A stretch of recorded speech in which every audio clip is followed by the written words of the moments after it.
It is playoff time in high school football tonight on Channel 12. A Class 6A section matchup between the Armstrong Falcons and the Champlin Park Rebels. From Champlin Park High School, John Jacobson along with Ryan Iverson for tonight's telecast. Ryan, both of these teams 5-3 during the regular season. Armstrong really beat up for a lot of the year. A lot of injuries they've had to fight through. They're pretty happy with their 5-3 record. Champlin Park, more or less healthy at this time of year. They're excited to get their playoff started as well. Well, the best thing about playoff football, John, is it doesn't matter what your record is. It's a one-game season. And every football team has dealt with injuries all year long. You got who you got at this point, and you roll forward with it. So it's a really fun matchup. We got to see Champlin Park a few weeks ago against Totino Grace. They were a top 6 rated football team then. So we know that they can play at a very high level. And you got a high-octane, a lot of passing offense against an Armstrong team that really is well-balanced. They run the football. They can throw the football. But they got a lot of good athletes. I expect this to be a very good matchup tonight. Let's look at one of those good athletes that Armstrong has. Nick Svensson was the starting safety for this team, was forced into the starting quarterback role very early in game one. He's held it since, and he's had a good year running the football and passing the football for this Falcons offense. Well, you're right, and he wasn't a quarterback originally, but he's got over 800 yards passing, over 500 yards rushing. He's a senior captain, so what I love is he's a football player, and I love guys that just step up. He wasn't a quarterback by design, but that's what his team needed, and he's lived up to that bill, and he's got command and respect of that offense, and really that's what it's all about. If you believe in the guy that's your quarterback, you know, whether he was starting at the beginning of the year or not, you follow suit, and he's got their attention. And talking to the Armstrong coaches, they feel very confident that they're going to be able to not only play with Champlin tonight, but they expect to win tonight.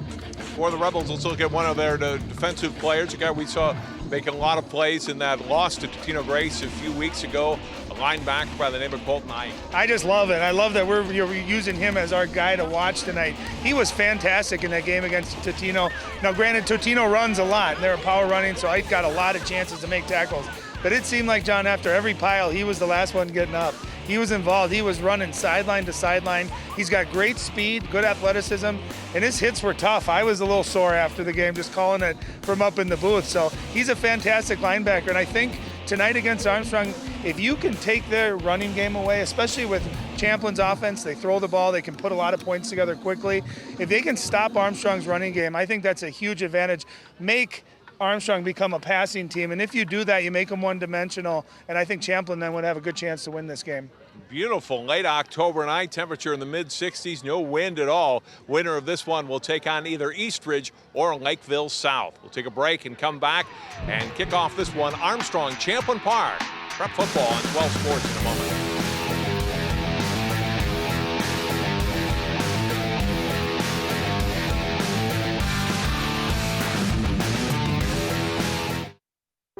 Most of my family, they never graduated high school or even let alone go to college, so I'm trying to break that barrier. Every day after work, went straight to school, studied hard, and it paid off. I could not have done it alone. I see the future is really bright for me. The high school diploma is just added to the confidence, and now I feel unstoppable. Find free adult education classes near you at finishyourdiploma.org. They said a bottle was just a bottle.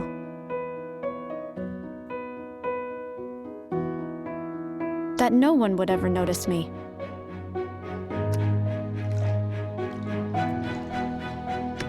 But I knew I could be more.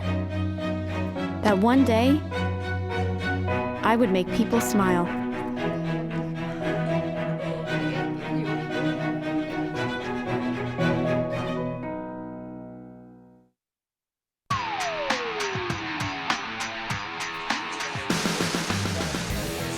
We are just moments away from kickoff. Armstrong, Champlin Park, playoff football tonight on 12 Sports as we get started with our postseason for high school football for 2016. Saturday night we'll be doing a Class 5A game as Cooper hosts Irondale. Go to 12.tv for replay times of that one. For tonight, though, 6A football, Champlin Park and Armstrong. And Ryan, a little bit different styles on offense. Armstrong certainly can pass, but they prefer to run, whereas Champlin Park will definitely look to throw. Yeah, and so you got contrasting styles, and John, most of the time in this time of year, especially in outdoor football, running game and defense can always travel. a passing game, with the elements. Unfortunately for Champlin tonight, there's no wind and it's beautiful out, so it sets up really nice for their style of offense. Peyton Yu to kick off. We'll go down to Allie Arlton in just a moment as we get ready for tonight's opening kickoff. Armstrong in the white, Champlin Park in their home navy, and the kick fielded at the 5-yard line. Return out past the 20, 25, and out to near the 30-yard line is A.J. Stoker. Let's go down to our sideline reporter tonight, Allie Arlton. Hey guys, it is playoff football, which means that it's time to rely on your team's biggest weapons. And these weapons for these two teams can be found in their quarterbacks. For Champlin Park, sophomore Bennett Otto has been putting up crazy numbers so far this season. And Coach Corton says he's playing really good football right now. With just 4 touchdowns to himself in their last game, Armstrong knows that they're going to have their hands full with Otto tonight. But they've got a weapon of their own in Nick Svensson, who is a former running back and has put up over 500 yards this season, rushing at the quarterback position, leading him to be their second leading rusher on the team. Expect to see him as a threat on both sides of the ball tonight, as Coach Negan plans to put him in as safety as well.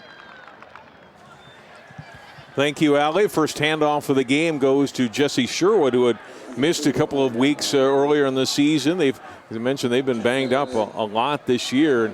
Sherwood no gain on their first play as you look at the numbers for Svensson. In the shotgun on second down and 10 yards to go for the Falcons. Now the give to Sherwood, gets a couple of yards, fights his way to the 30-yard line. Hit initially by Diego Welfring and had help from others to make it a gain on the play of 4 yards, and it's 3rd and 6. And it doesn't seem like a big play, John, but it was. Getting those 4 yards, you set up a 3rd and 5, 3rd and 6, a little bit more manageable. You got more of the playbook open to use as opposed to 3rd and 10. You can see a lot more high school offenses now. They're getting in their formation, trying to draw the offsides, look into the sideline to get the play. It's such an advantage because the coaches can see what type of defensive format the other team is in. Svensson throwing, makes the completion, and right at the first down marker, Matthew Green, senior wide receiver, on the reception. We'll see where they mark him on the first throw of the night for Armstrong on this first series. You can see 3rd and 5, again, a manageable, it's an easy throw of your quarterback. Champlin Park playing pretty soft coverage for 3rd and 5, and a nice throw, effective throw. That's enough for a first down. Those are the kind of throws you want to give your quarterback, especially on the road early on in a playoff game. Green's 11th catch of the season. Give back to Sherwood, and he is hit before he gets back to the line of scrimmage. It'll be a loss of 1 for the Falcon back. A lot of blue shirts there, and coming in on the stop for Champlin Park. If you look at Jack Negan, now in his 3rd year as head coach here at Armstrong. He's been with the school a long time. He's been an assistant to Greg Miller in the basketball program for close to a couple decades, going back to, or over 2 decades, from Richfield and Armstrong. But on the sideline for football, ball is dropped. Svensson gets back on it. Then, no, it came back loose again. Initially he had it, came loose again, and recovered by Welfring, and it's the football for Champlin Park. Yeah, it looked like a read option there, and it wasn't sure who was supposed to keep that ball. Svensson, I think, kept onto it just a little bit too long. Let's see if we can see where that ball came out. And you can see that was a design keep there for Svensson, and it just got cut up. I believe it hit the side of Sherwood's pads there. Ball comes out, heads up play by Champlin. That ball's on the ground. Those are the kind of plays you got to capitalize on. A big turnover to start for the home team. So good field position for Champlin Park in their first offensive series of the game. 1st and 10 from the Armstrong 31-yard line. Bennett Otto throwing on first down, gets the completion. Nice and eluding the tackler by Cameron Witt. Is it a big season for them? And Witt takes it down to the 16-yard line. A 15-yard game from Bennett Otto to Cameron Witt. And again, a nice, easy throw for the sophomore quarterback, Bennett Otto. And he gets it to his playmaker. And I'll tell you what, Cameron Witt is deceptively quick. This is where it's a one-on-one tackle in space. You got to make that tackle.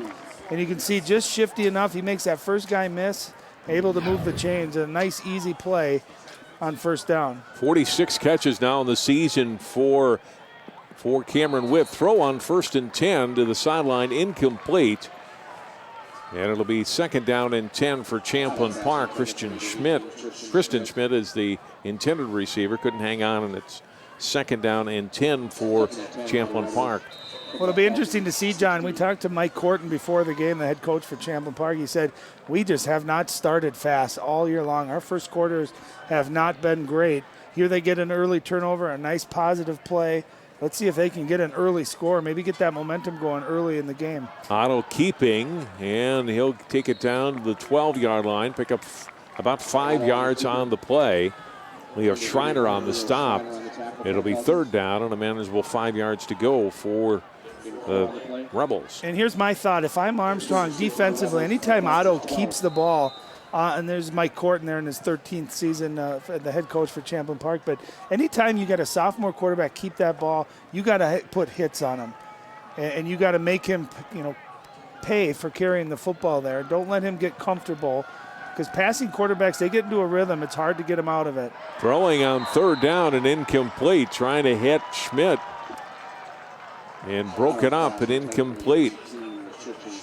Mackay Bessick there on the coverage, number 29, and breaking that pass up, and now 4th down. Yeah, Bessick did a nice job. It looked like it was open there initially. Perfect coverage, no contact before the ball got there. Reached over with that top hand, and really that's just textbook coverage. It looks like it's open there, and you can see him reach around with that left arm. Excellent coverage. And Champlin Park will talk about it if they're going to go for it here as they take time out. Just under 9 minutes to play here in the opening quarter. Yeah, and you're looking at that would probably be about a 28, 29-yard field goal. And so I like the timeout here. It gives Champlin a good time. Mike Corton probably talking over with his offensive coordinator. What plays do we have? What are you guys seeing out there? What are you feeling? And you like to go for it in a situation like this, John, but if you don't get it, it can really kind of backfire because all the momentum is on Champlin Park's side. You get a turnover, and all of a sudden you get stopped on downs. It can really change the momentum. So it's a big decision here. Do you try to go for 3 points, or do you try to extend this drive and really strike gold first?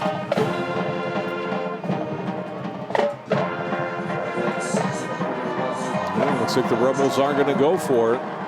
Ernest Warlow now will be the back along with Adkins, with Otto on 4th down.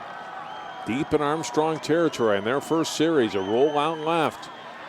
Now keeping it is Otto. Again, looks like he needed to get just inside the 7. Boy, he's close on the opposite side, of course, where the sticks are. John, watch his 2 running backs out in front of him here. Watch the block they get down the field. Look at that.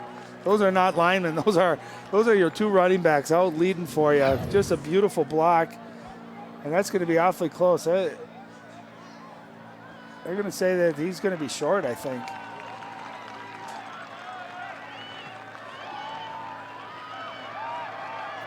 That time I thought Otto, if he would have just tucked it maybe a second or 2 earlier and decided to run, he could have gotten it there. And that's too, part of that is experience. When you're battling on 4th down like that, he had a couple more steps where he could have put forward. Instead of going out of bounds, you got to give your body up and do whatever you have to do to get the first down. That time, a big stop for Armstrong defense. The last meeting between these two teams been a few years, and Champlin Park would love a repeat of that, but they missed an opportunity here, certainly in this opening drive, unable to get a first down, and Armstrong will get it back. Turnover doesn't hurt them other than field position. Trevor Peterson, who started the season at quarterback, in at QB now, got hurt first series of the first game, just came back last week, played some snaps there. They said he'd play some tonight, and he gets the handoff on first down to Jesse Sherwood, who gets a nice run. Well, and you saw that formation a little bit different. That time they have 10 guys all within the tight ends here, and they call it their Rhino package, John. They got 1 wide receiver out, and it's kind of a misdirection, a lot of double wing and some pulling guards, and they're just trying to pound that ball. Here you see that formation again. They had a lot of success with it against Benilde St. Margaret last week, just kind of wearing down that defense. Sherwood this time unable to get to the line of scrimmage. There's Colton Knight coming up and making the tackle. and drops Sherwood on the play. Lost a little bit. It'll be 3rd down and a long 2, maybe closer to 3 yards it looks like to go. Doesn't Colt Knight just look like a linebacker there? I mean, he's just built like it. He hits hard. He's athletic. He's fast. He's strong. He's compact. He's a heck of a football player. And usually if you find the ball when he's on defense, he's going to be right around it. 3rd down for Armstrong from their 13. Get in that tight formation. Now the rollout for Peterson. And the ball's intercepted. Picked off by Joey Folds. 2nd turnover for Armstrong. Well, heads-up play by Champlin Park. They had good coverage on it. That ball's tipped in the air, and that's one of those drills Joey Folds probably has done 1,000 times in practice. You do the tip drill, and watch this ball get tipped up. Watch his head. Immediately goes up for it, gets 2 hands on it, and another turnover. So you got 2 possessions for Armstrong, 2 turnovers. That's a lot to ask of your defense to hold here again. 1st down and 10. Champlin Park again deep in Armstrong territory. This time at the 17. Otto handoff on the delayed handoff. Big hole for Atkins. Toward the end zone. He's in for the score. Romello Atkins, senior running back, a 17-yard touchdown. And Champlin Park is on the board.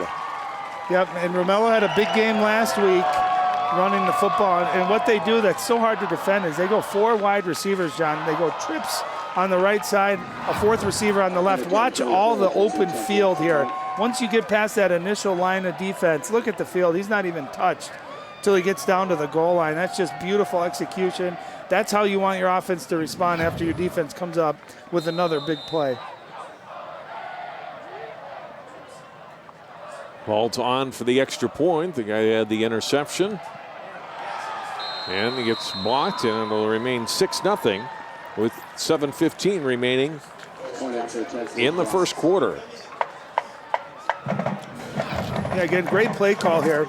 And it's just a quick one. And that's where you see a missed tackle right there. Tryson Ivan has got to make that tackle at the line of scrimmage. When you're spread out like that, you don't have your safeties. One of your linebackers is going to be out wide. And you can see right at the line of scrimmage, you got to make that play. If not, there's a lot of open field. And a nice, excellent job running the football by Atkins. And he gets a big score here to get Champlin Park ahead by 6.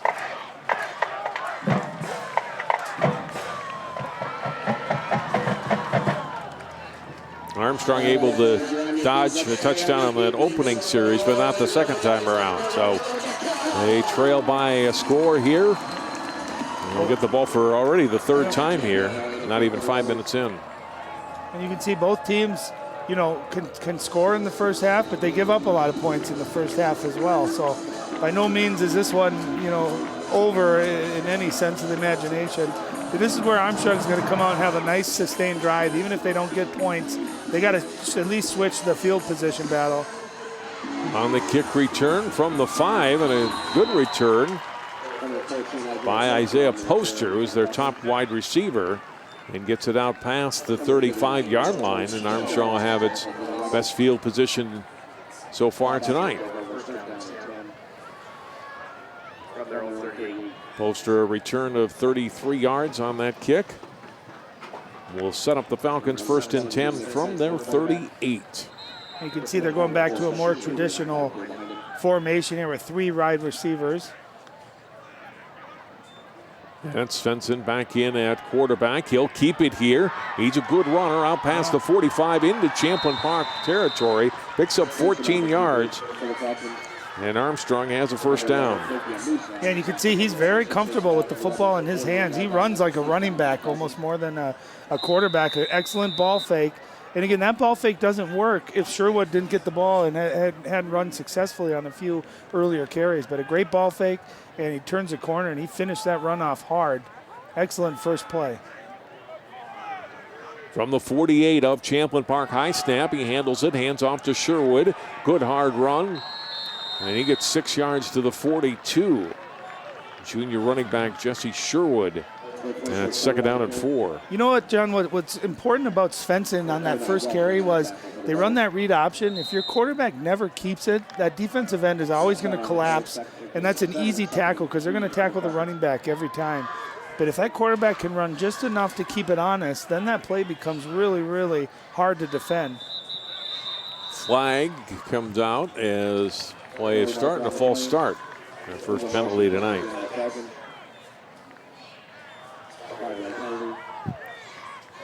Yeah, nothing kills a good drive and momentum like penalties.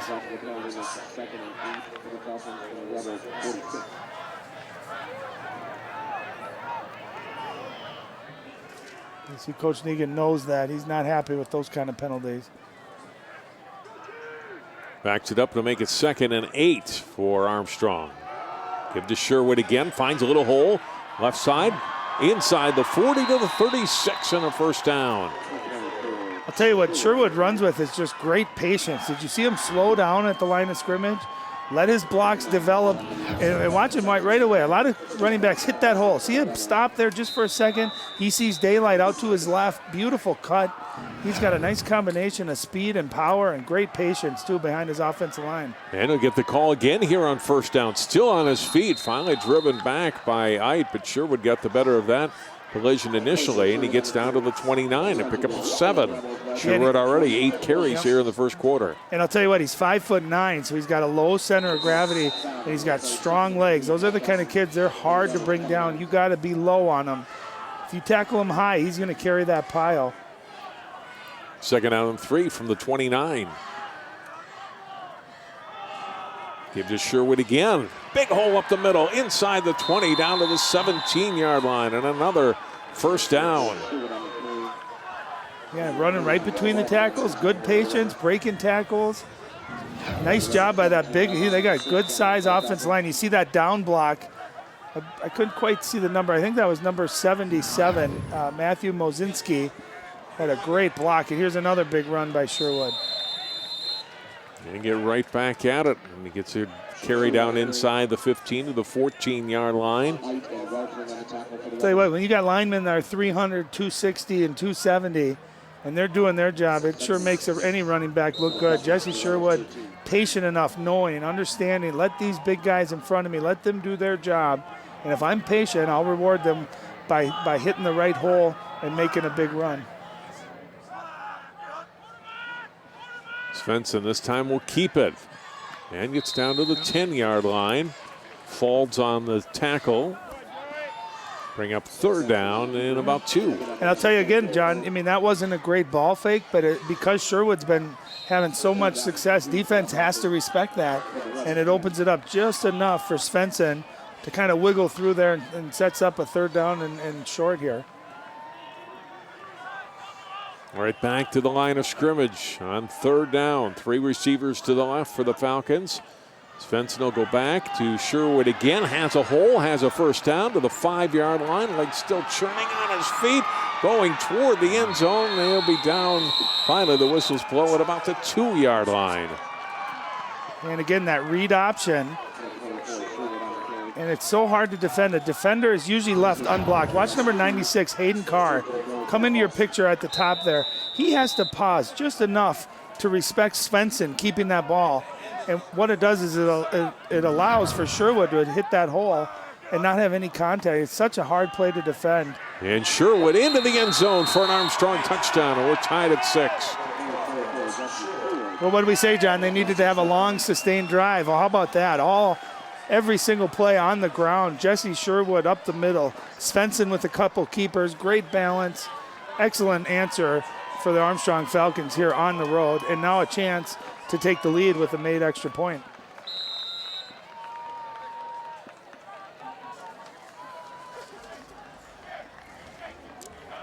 Remember, Champlin Park missed their kick. The try here by Matthew Jager is up.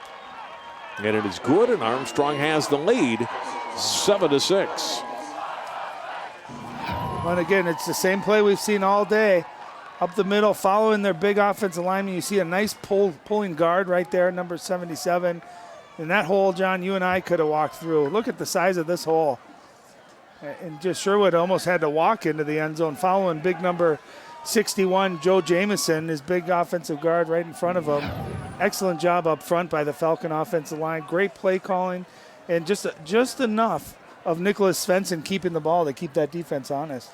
Sherwood, a good first quarter already, Ryan. 12 carries, 59 yards, and a touchdown.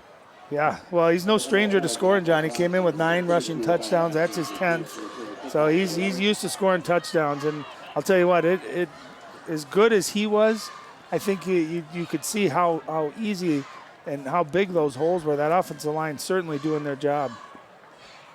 I think if you're Champlin at this point, you're going to dare Svensson to beat you with his arm, right? Maybe bring a safety or another linebacker into the box, try to take away that line of scrimmage and some of those holes on that read option run.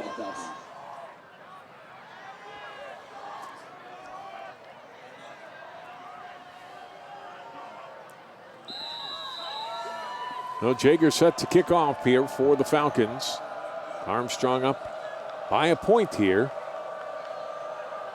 An entertaining first quarter of play. A good kick will be into the end zone, a touchback. You got a good kicker that can get it to the end zone. Brian, big deal in high school because you can't return it out from there.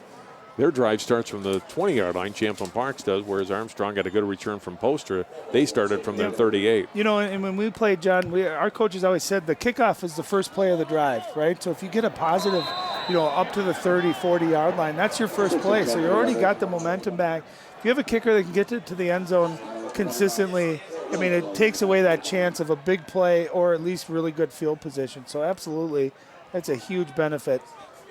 Otto 1 of 3 passing so far for 15 yards. First and 10 for the Rebels. Starting from their 20. They had a touchdown run on their last offensive play. The run by Atkins. It's Ernest Warlow this series starting as the back, and he gains a yard out to the 21. Yeah, Leo Schreiner, nice job. Outside linebacker there coming down and making a really nice tackle. Armstrong has great athletes. They have a 3-man front, but they're going to bring pressure, and they're going to bring it from different people at all times. Can Champlin Park pick it up? Do they have that right hot read, that right route identified to combat it? That's going to be kind of the chess match that we see here tonight.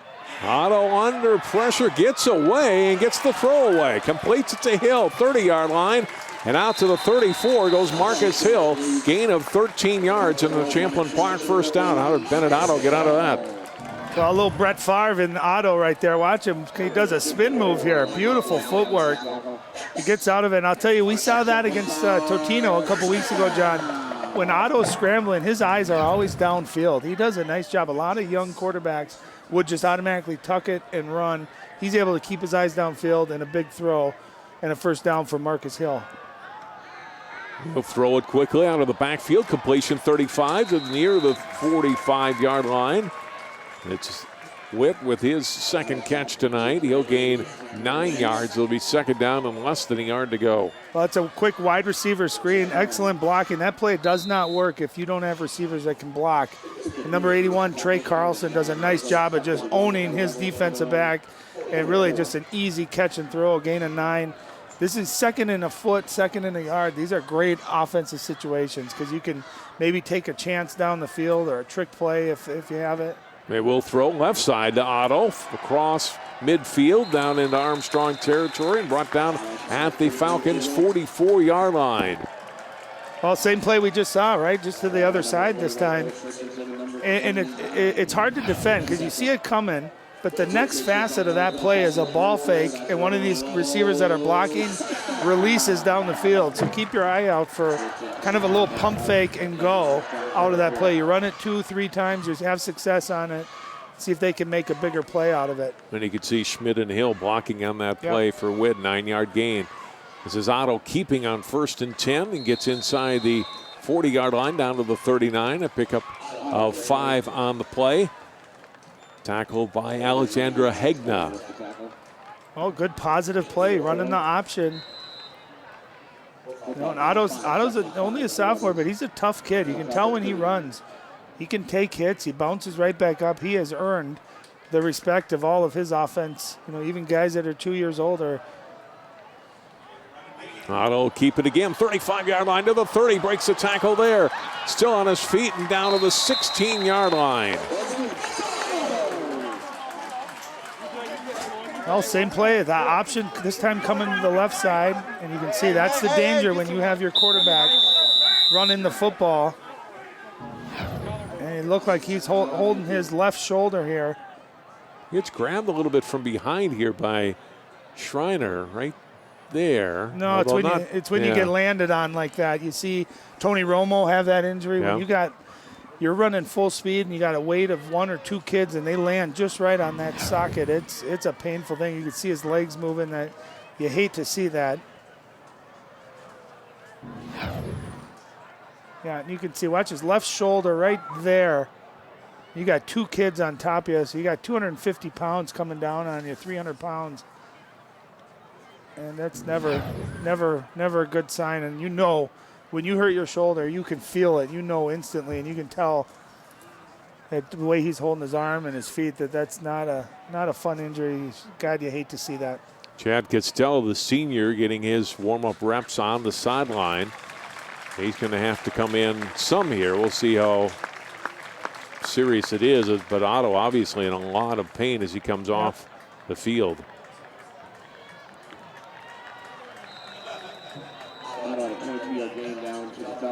Yeah, you feel for him. That's a really painful injury. Well, let's see what Chad Costello, senior, getting a chance here to play big minutes in a big game, and this offense is so much about timing and quick decisions. Let's see how Costello is able to keep that. First down run will be for Warlow. Breaks the tackle. He's into the end zone for a touchdown. 17-yard run. Ernest Warlow with the score. Was it me or did it look like he got shot out of a cannon? What a run. What a powerful speed just right up the middle. And again, that same formation they scored their last touchdown on. Trips to the right, a single receiver down to the bottom of your screen, and you get by those initial defensive linemen. There's not a lot to do there, and he's just able to hammer the end zone. Watch again, same play they scored on the last drive. Make the guy miss at the line of scrimmage, and there's no one else that touches. Big time play, big time run. Well blocked. Balds for the extra point. The ball came out, throwing to the end zone. I think there was going to be a design fake on the conversion, but the snap was low. He never got a clean look at it. Did throw to the end zone, trying to get it to Witt, missed. So the 2-point conversion fails, and it's 12-7, Champlin Park. Yeah, and let's take a look at this touchdown. Again, watch right at the line of scrimmage, right there. That's where that tackle's got to be made if you're Armstrong, especially against that formation, because you're spread out so thin when you got 4 wide receivers. Warlow makes that guy miss, and there's just no one else there to make the tackle. And here's a look at that. Yeah, extra point. I think it was designed, but I don't think because of the snap it wasn't quite as smooth as they would have liked. That's where, John, I'm in a believer. If you're going to go for 2, have your offense out there and then run a play that you're accustomed to running over and over, especially the success they've had on offense. Instead of putting kind of, in the hands of your kicker or your holder, a little trickery. But, that extra point, those could come back to haunt Champlin Park, especially the way Armstrong was able to move the ball in their last possession. Good 80-yard drive there for Champlin Park. But the Rebels losing their starting quarterback, Bennett Otto, on that series. Costello had good success. He handed off, and there's a touchdown. Yeah, and I bet you'll probably see more of that type of stuff, right? More running, maybe easier, quicker throws, just as he gets accustomed to the speed of the game and getting reps.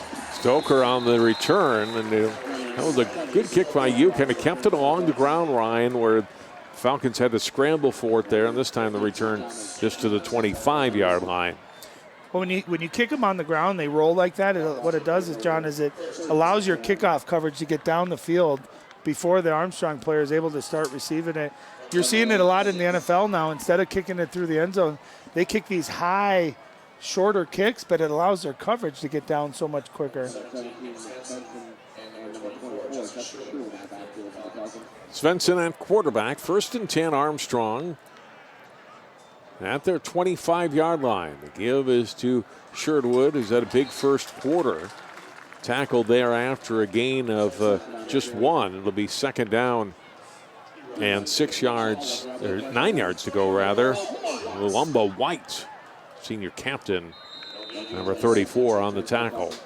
Yeah, it'll be interesting to see what adjustments Champlin makes. You can see right now, just in your screen there, they put 7 guys in the box. You got 4 down linemen, actually 8 guys there with 2 outside linebackers.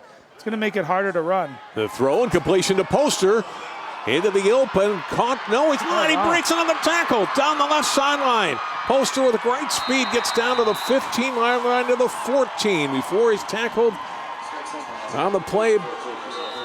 And it's a great play for Armstrong. And it's the end of the quarter. What a great play call on that play. We've seen a steady dose of Jesse Sherwood up the middle. Jesse Sherwood, watch this ball fake. Great play fake. And a tight end, kind of a receiver right down the seam there. Not a great throw, just a great catch. And watch Poster break about 4 tackles. And he's their big play guy.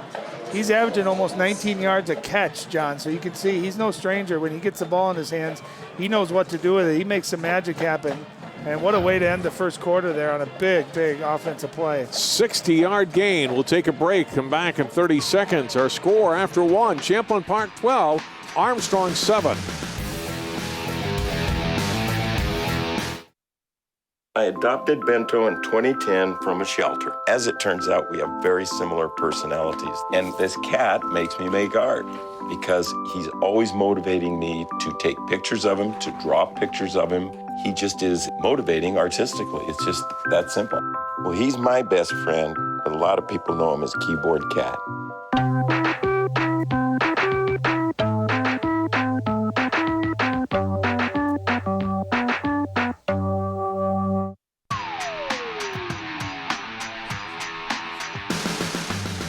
Seven, Champlin Park leading Armstrong. John Jacobson with Ryan Iverson and Al Yarl. First play of the second quarter after that 60-yard catch by Poster. And then first down, it's Sherwood back to the ground game. Gains a couple of yards down to the 12-yard line. Let's go down to Allie now for an injury report.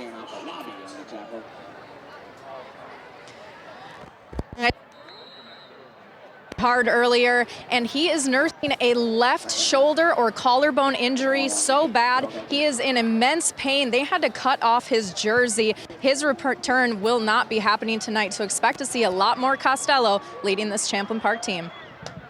All right, thanks very much, Allie, and unfortunate for Benedetto and for the Rebels. Here's Sherwood on second down. After a gain of just 1 on first, he gains yardage down to inside the 10-yard line, down to about the 7. It'll bring up third down and 3. Yeah, and again, you're seeing the patience by Jesse Sherwood there. I thought a couple of those last 2 runs, there was some more land, more room, more real estate out to the outside there. But he's got great vision, great patience, and here's kind of that rhino formation, if you will.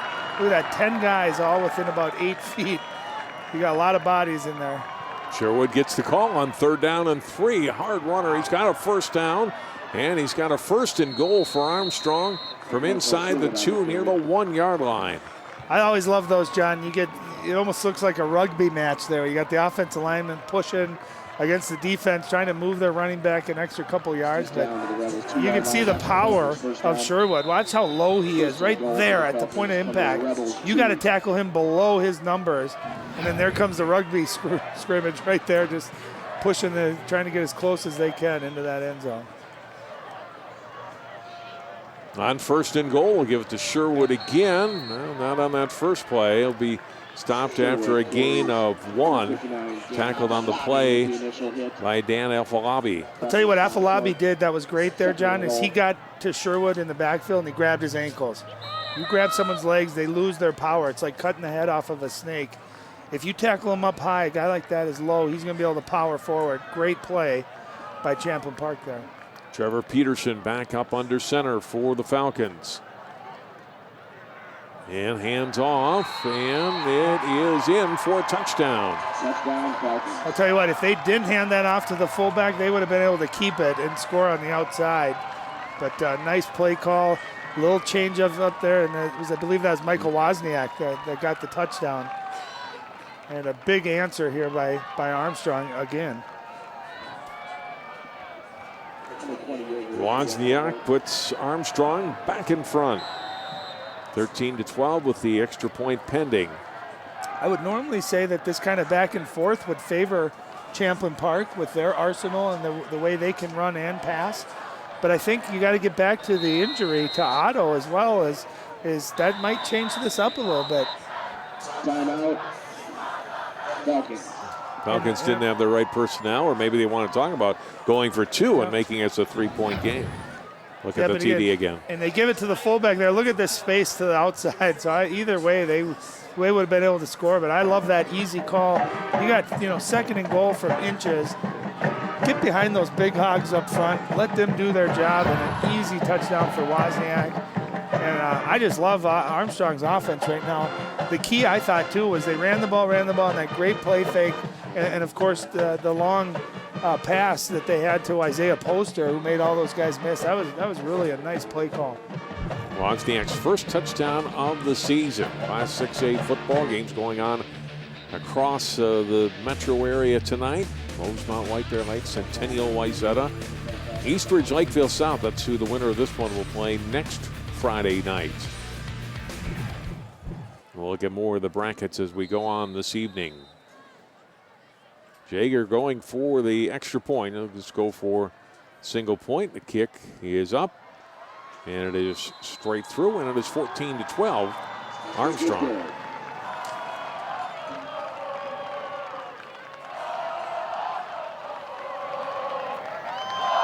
Great turnout, playoff game, warm, beautiful night. You can see the Armstrong fans came out in bunches. It's a beautiful, I'll tell you what it is. It's a totally different vibe when you got nice weather, isn't it, John? No doubt. You get some of those fans that maybe wouldn't come if it was, 15 degrees and cold or rainy. But when you have a beautiful night like this, there's not an ounce of wind out there. Temperature in the 50s or low 60s, just perfect football weather and perfect for fans to get out and watch. And perfect for you fans to stay at home and watch. That's right. More 6A football next Friday on Channel 12. We'll see how the games all turn out tonight in the opening round. And we'll let you know early in the week on our telecast for Friday, November 4th. There you can see Otto. Yeah, and I'll tell you, if you watch NFL football, you've seen Tony Romo with that same injury. What you do is you sprain the AC joint in the shoulder, and it's extremely painful. I've had that injury before. I know it hurts like you've never felt. Your whole arm and shoulder, and if you move it at all, it feels like someone's stabbing you. It is. I don't wish that on my worst enemy, and that young man has had a great season. You hate to see that happen. So the kickoff through the end zone. Again, the second touchback that Falcons have been able to pin the Rebels back to their 20-yard line. And Chad Costello, a senior. And we talked about that earlier. He played some in that Totino Grace game, but he was a guy that's played both as a sophomore and as a junior. Yep. As quarterback and more limited this year as a senior, but now he'll be the guy. And on first down, it's Warlow. First down into the open 40-yard line and out of the 43. A pickup of 23 yards. Cole Christensen, senior defensive back and one of the captains, makes the tackle, but Warlow picked up 17 on his last run, a touchdown, picks up 23 here to start this drive. Yeah, just a nice, easy play call. And Warlow, God, I've been impressed with him. He ran hard against Totino Grace, too, the game we did a few weeks ago. And he's got great speed. He's powerful. And every time he gets out in the open field, you think, yeah, this could go for a home run here. He's just a dynamic running back. From the 44, Costello throwing to his left and missed his throw a little bit low and incomplete with the intended receiver. First pass tonight attempted by Chad Costello, and it's 2nd and 10. And those are the kind of plays Champlin's going to have to just work through, right? That's a play that if Otto was in there, that's probably a completion and a 6 to 8 yard gain. And you got to just get Costello, get his confidence up. I think you'll see a lot of runs and a lot of real easy throws, at least early on. Let him build his confidence, get his rhythm of playing in really a meaningful game here. 2nd down, he's going deep down the left sideline, trying to hit. Hill comes up with the catch. Oh, no, he's out of bounds. Hill thought he got a foot in, but he did not. It was a nice ball. Yep. Ryan, but just to step out. Well, remember how I said they're going to ease him into the offense? Nice, easy throws. Instead, they try to take the top off, and you get Marcus Hill, who's just a great athlete. And you said it, a really nice throw. I don't know where else you could have put that. He put that high into the outside, and you can see he got a foot down. That should have been a completion. In high school football, you only got to get 1 foot down, and he clearly had a foot down. That was an excellent ball and a great catch, and they should be rewarded for that play.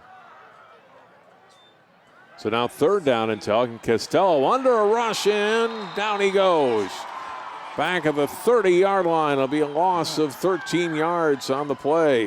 Do you notice Johnny slipped there again? You saw it on that last throw. He slipped as he was going back, so he's got to get something different with his cleats to get his footing all squared away, but it looked like he slipped on both of those last plays. And again, Armstrong bringing pressure, bringing a linebacker. Champlin not able to give Costello enough time there to set his feet and make a throw.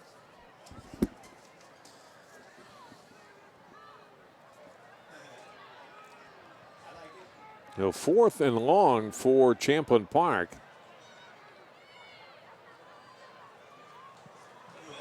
The kicker away, and it is picked up. Boy, that was dangerous, but grabbed and hung on to by Christensen. You know, the usual kicker is Otto, but he's out, so you as the place kicker has to come in and punt, and Christensen grabbed it. Well, usually when it's a bad punt like that, your return men are saying, fire, fire, get away from it. You can see Christensen, kind of a heads-up play. I mean, risky, but he able to clean it, you know, pick it up, and you know, rather than let that roll another 10 or 15 yards, he's able to turn it into a positive play. Great field position here, almost at midfield for Armstrong. I think they're going to say it went off of Monty Spencer first and then hit. So that's why they moved the ball up to the 46-yard line here. So Armstrong getting in better field position than they expected. 14-12, Armstrong leading. Well, here's that rhino formation again. Expect to see Jesse Sherwood. Oh, this time it's a quarterback in motion and watch the pass out of it. Taking the toss, throwing, and almost intercepted. Boy, there are way more blue shirts than white shirts around that football. Spencer was closest to getting a pick. Well, I think Svensson, if he can set his feet, he'd be able to get that ball. Here's a look at that long pass that we saw earlier for Champlin Park. I wanted to just see if Marcus Hill did get a foot down. And I want you to watch his right there. You can see his foot clearly inbounds. Yeah. And really an unfortunate break for Champlin Park. That would have been a big play and given them obviously a fresh set of downs and really changed the field position here. Svensson giving on 2nd down to Sherwood, who's get the ball into Rebels territory down to the 48-yard line, close to the 47. Good run by Sherwood. He picks up 7. Yeah, I've just been really impressed with his patience. He gets that ball and he gets right behind his line and just kind of sees what develops, and then he hits the hole hard. He's been a really impressive running back here in the first half. 3rd down and 3, and looks like White blew across that line. Likely offside here for Champlin Park. And it's their first penalty tonight that gives Armstrong a 1st down. That's a big one. You know, that's an automatic 1st down. Instead of maybe you get a stop there and force a punt, instead they get to keep the drive going here just on a mental mistake. That's step 1. You got to always watch the ball and be disciplined. New line of scrimmage is the 43. They'll give to Sherwood, trying to pop outside. Looking back inside now to the 40, the 39. And 38, a gain of about 5 yards on the play. Did you see him almost stop, John, on that run? I mean, that's textbook. So many times running backs are in such a hurry to try to get that hole or make the big play. You know, Sherwood, just his patience is paying off. Instead of, nothing on that play, he turns that into a 7-yard gain. Kofi Amusa on the tackle for Champlin Park. Gain of 7. They give it to Sherwood. Getting close to the 1st down, but stopped just a bit short. It'll be 3rd down and 1. But already, Ryan, here in the first half, Sherwood 20 carries for 89 yards. Yeah, unbelievable.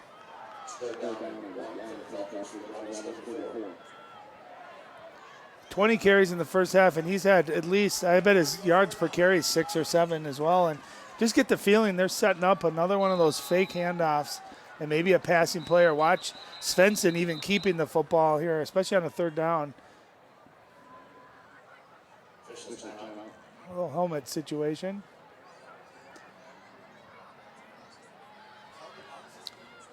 Third down and 1.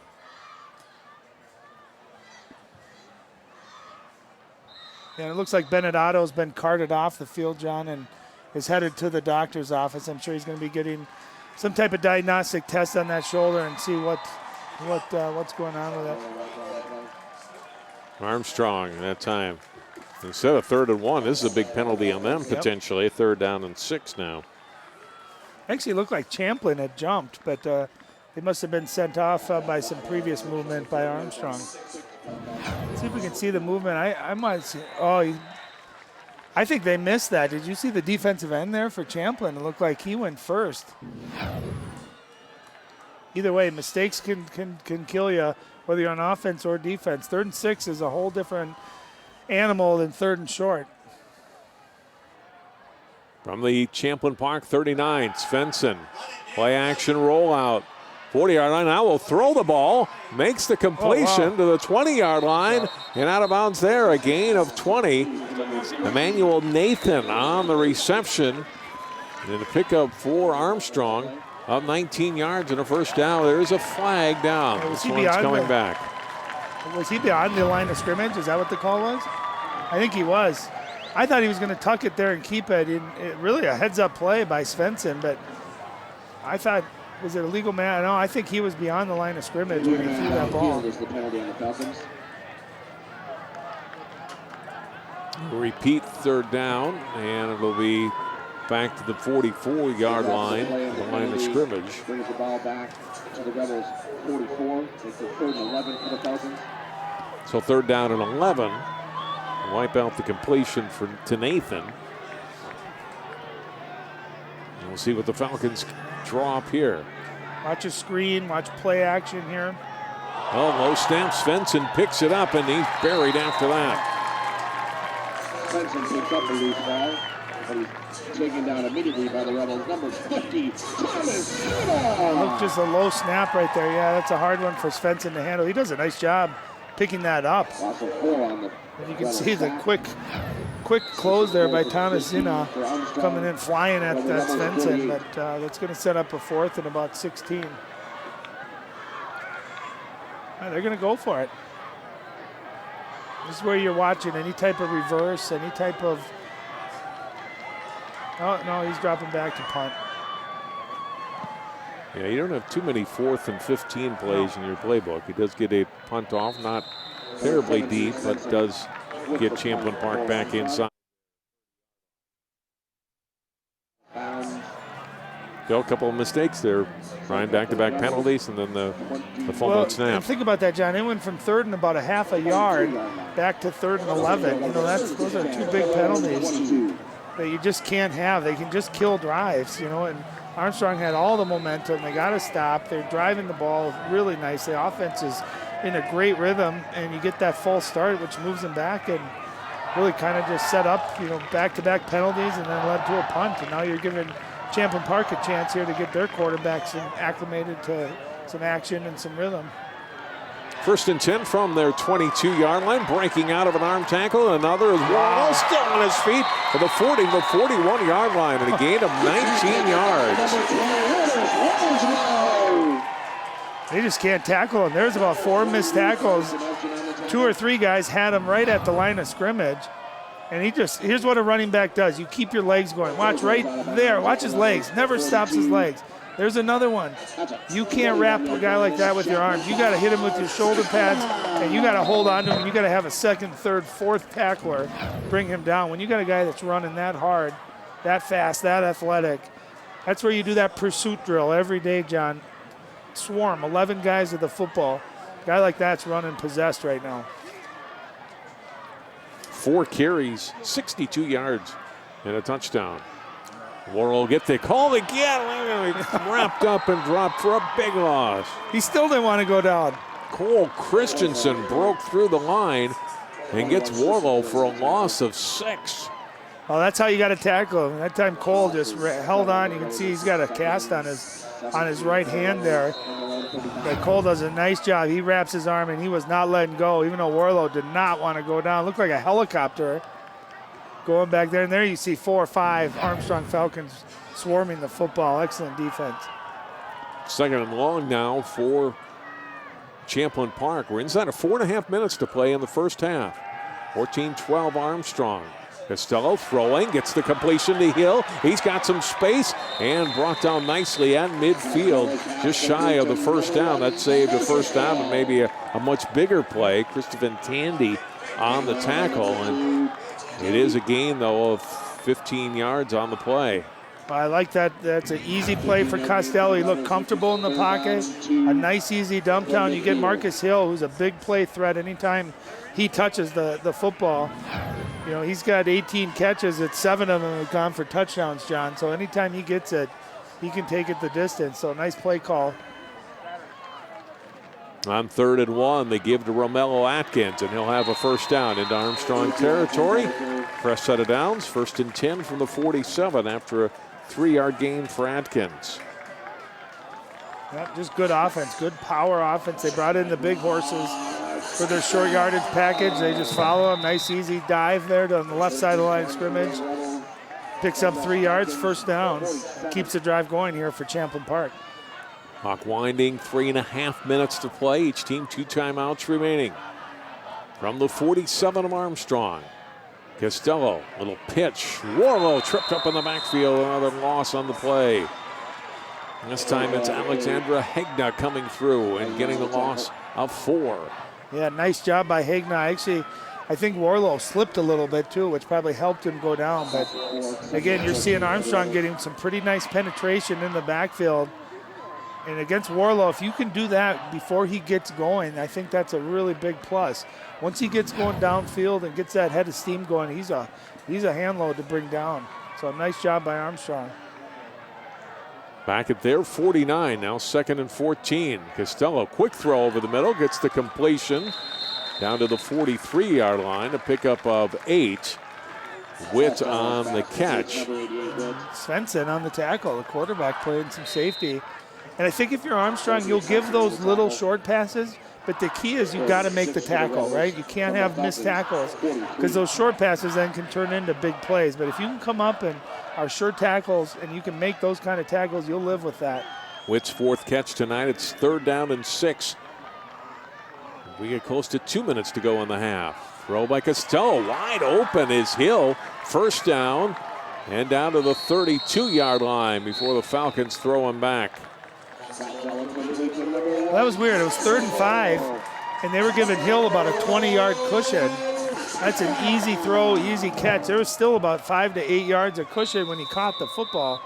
On 3rd and short like that, you got to have a little bit tighter coverage. Watch the space right there. You can't even see an Armstrong defender on the screen. They got to shorten that cushion a little bit, especially on 3rd and short.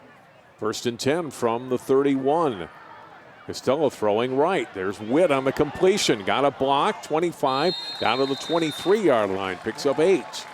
And what you're seeing, John, is you're starting to see a quarterback get a little bit of a rhythm here. He's completed his last 4 or 5 passes, and that's their offense. You get 8 yards on first down. That's a great win for your offense. Easy throws. He's starting to play with a little bit more confidence now. Rebels no huddle on 2nd down and 2. They'll give to Atkins. He'll get down to near the 20-yard line. Looks like he'll have a first down. He will. Clock will stop to move the chains.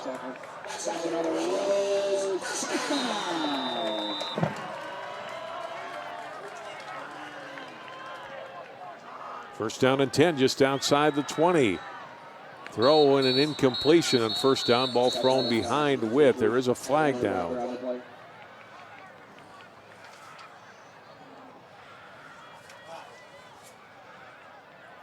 Ball start on Champlin Park.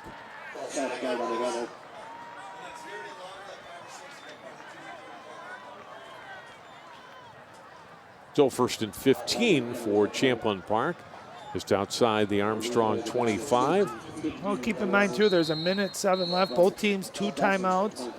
But certainly you're starting to keep an eye on that clock. And Armstrong will take a timeout here. Yeah, not a bad timeout. Just kind of recognizing, hey, first and 15, what have they been successful at? What do we have to do? You know, and this is where if you're Champlin, maybe you take a shot. You've had a couple of nice, easy, quick throws.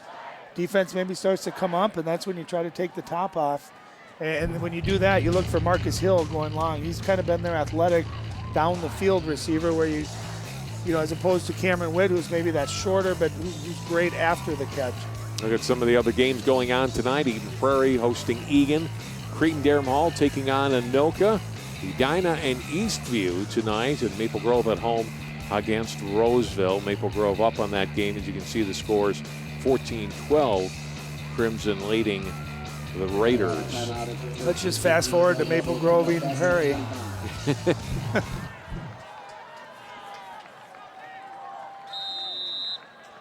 And that would be indoors at the new Vikings Stadium in the state semifinals if the teams advance. Ball tipped on first down and incomplete. Trying to get it to Schmidt, but incomplete for Costello's throw. Well, you can see Champlin's going to those shorter throws, and it's hard to get to the quarterback on a rush when they're getting rid of the ball that quick. So what do? You tell your lineman, get your arms up, get your hands up. They got good athletic defensive linemen. You can see they're getting their arms up, and they've tipped 2 of his last probably 4 or 5 passes. So that's an excellent strategy by Armstrong, and it's working. 2nd and 15. Big rush on Costello. He'll throw. Gets the completion to Atkins. Breaks a tackle at the 25 to the 20 and down inside the 20 at the 18-yard line. It'll be 3rd down and about 8 yards to go. Number 75, Jacobson on the tackle. And again, a nice job, a really well executed screen. You let that rush come, and that's always hard for Costello as a new quarterback. You have a tendency to want to throw that screen too soon. He does a nice job allowing that pass rush to get to him, and they picked up a big chunk of that third and 2nd and long. Flag is out. We're going to have another procedure penalty, I believe, against Champlin Park's offense. A second here. No, it's going to. Well, it looks like they signaled offsides. My mistake. Wow. That's a big play. So 3rd and 8 goes down to 3rd and 2, 3rd and 3. So now you have the running game is involved here in this kind of a play, down in distance. They wind the clock again, and now Champlin Park's going to take time out. They had 2, good time to use one here. No reason to rush yourselves when you still have a timeout left. Yeah, you're Armstrong, you'll give up a first down. You'll give up 5-6 yards here, but you can't give up a play over the top. You got to be sure tacklers. If it's a short pass, you got to come up and wrap up, especially on the runs. This is where if I'm Champlin, I try to get Warlow the ball, get him going downfield where he's had so much success here tonight. He becomes a handful to tackle. 30 seconds. You also remember in high school that the clock does stop after a first down. So you'll have time. If you're Champlin here, you're going to try to get the first, maybe have a second play already called, get right into it, and then use your timeout after that. But you should have, if you get the first down here, you should have a couple of chances at the end zone. Other 6A football games tonight. Blaine at home against Buffalo, up 21-14. Prior Lake up on Woodbury. Burnsville and Stillwater playing tonight. Ponies up by a score. And Minnetonka Forest Lake also going on this evening. 3rd down and 3. 39 seconds to go in the half. Delayed handoff goes to Atkins. Has a first down to the 5-yard line. Atkins aiming for the end zone. Touchdown, Champlin Park. His 2nd touchdown tonight. Romello Atkins has put the Rebels back in front. Yeah, excellent play call. They ran a draw. And that's what I'm talking about. Armstrong had opportunities there to make the tackle and keep the clock going, keep Champlin having to work. But a nice job by Romello Atkins. And he made about 3 guys miss, gets into the end zone. His 2nd rushing touchdown of the evening. And a really nice drive by Champlin Park here before the end of the half.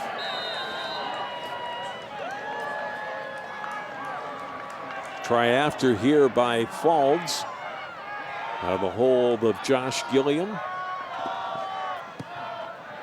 Kick is up, and this one, no drama on this extra point for the Rebels, up and through, and they have a 19-14 lead. You can see a drop play And look at that hole right there. There's two guys, and even right there, 3 missed tackles.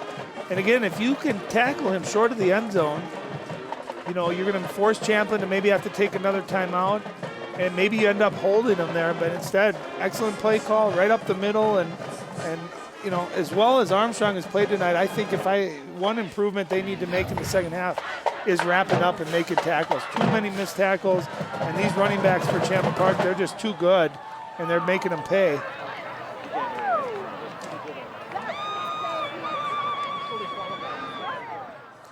Well, 32 seconds, Armstrong with 1 timeout remaining.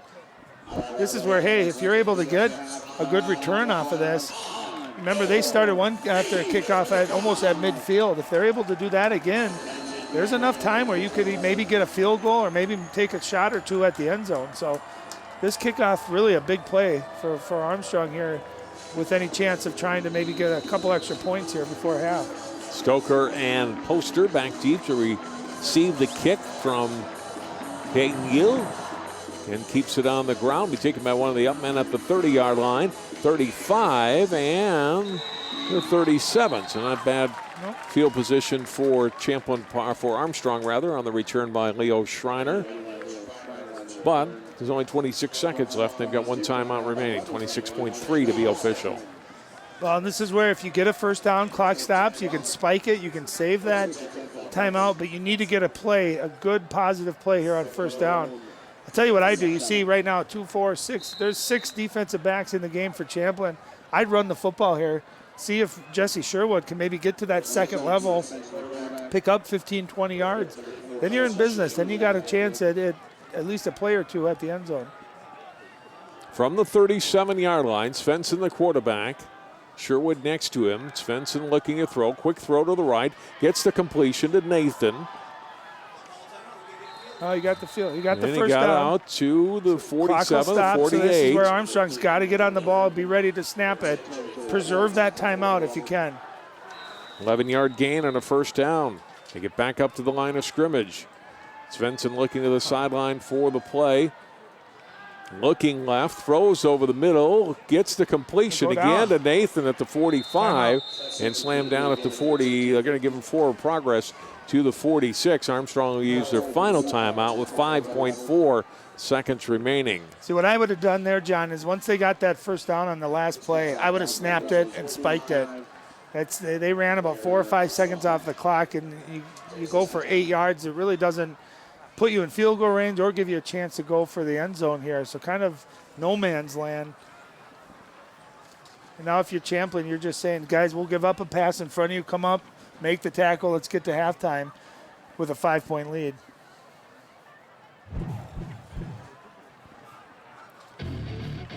The final bracket in 6A. Ticino Grace, the 1 seed on that side. Hopkins and Farmington tied 7-7. Moundsview up big. Boy, it's been a tough season for Osseo, defending 6A champions, down 21-0, and Lakeville North up big on Shakopee.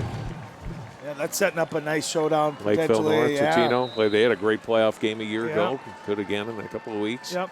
So here we go. Final play potentially of the first half from the 45. Svensson will throw it short, getting it to Poster at the 40-yard line. And Rebels will wrap up and tackle him after a gain of 5, and that'll be the end of the first half. So it's 19-14 Champlin Park. A lot of interesting plays, a lot of fun first half of play. It was, and you got to remember, too, that the first 2 possessions of the game for Armstrong, interception, right, and a turnover. 2 turnovers, and their defense did a nice job of holding, and really, I thought after those 2 possessions, Armstrong really offensively have looked great, running the football. Jesse Sherwood having a big game. And I thought, too, that last drive, especially Chad Costello coming in for the injured Benedetto, really did a nice job of commanding the offense, moving them down. They get that big score before the end of the half. So 19-14 lead here for Champlin Park. As you see the Falcons head off toward the locker room. You know, they moved the ball pretty well tonight. I think they're feeling good about their offense, at least going into halftime. Well, and like I said, remember, they turned it over twice. They gave short field to Champlin. Their defense held once. And really just those every possession after those first two, both offenses are seemingly moving the ball at will. It's who's going to step up defensively, who can get a big play. Can Armstrong maybe create a turnover, especially with Costello at quarterback? Those are going to be the difference makers. And keep in mind, too, those missed extra points, too, early in the game. Let's go down to the field now. Allie Arnold standing by with Jack Negan. Thanks, guys. Coach, a couple of costly turnovers early in that first, but your offense seems to be settling in a little bit more here. Yeah, you know what? We're playing well. We've got 2 turnovers and 3 dumb penalties. That's killing us. So other than that, if we can clean it up, the kids are playing great. We're playing hard. We just got to cut out the mistakes. Your defense seems to be figuring out their run game, but now that opens up their pass. How do you get the secondary more engaged? You know what? They're good. They got weapons at receiver and running back, so you got to stop a lot of things. So we'll talk about it at halftime and see the adjustments we need to make. If any adjustments are made, what do you think they could be the most prominent ones? You know what? Cut out the mistakes. How about that? Okay. We'll take that, and I'll be happy with it. All right, go let them know, Coach. Right, all right, back to you guys. Thanks, Allie. We'll hear from Coach Corton as well before the start of the second half. 19-14, the Rebels lead the Falcons. Class 6A section football on 12 Sports on this Friday night. We'll be back with more after this timeout.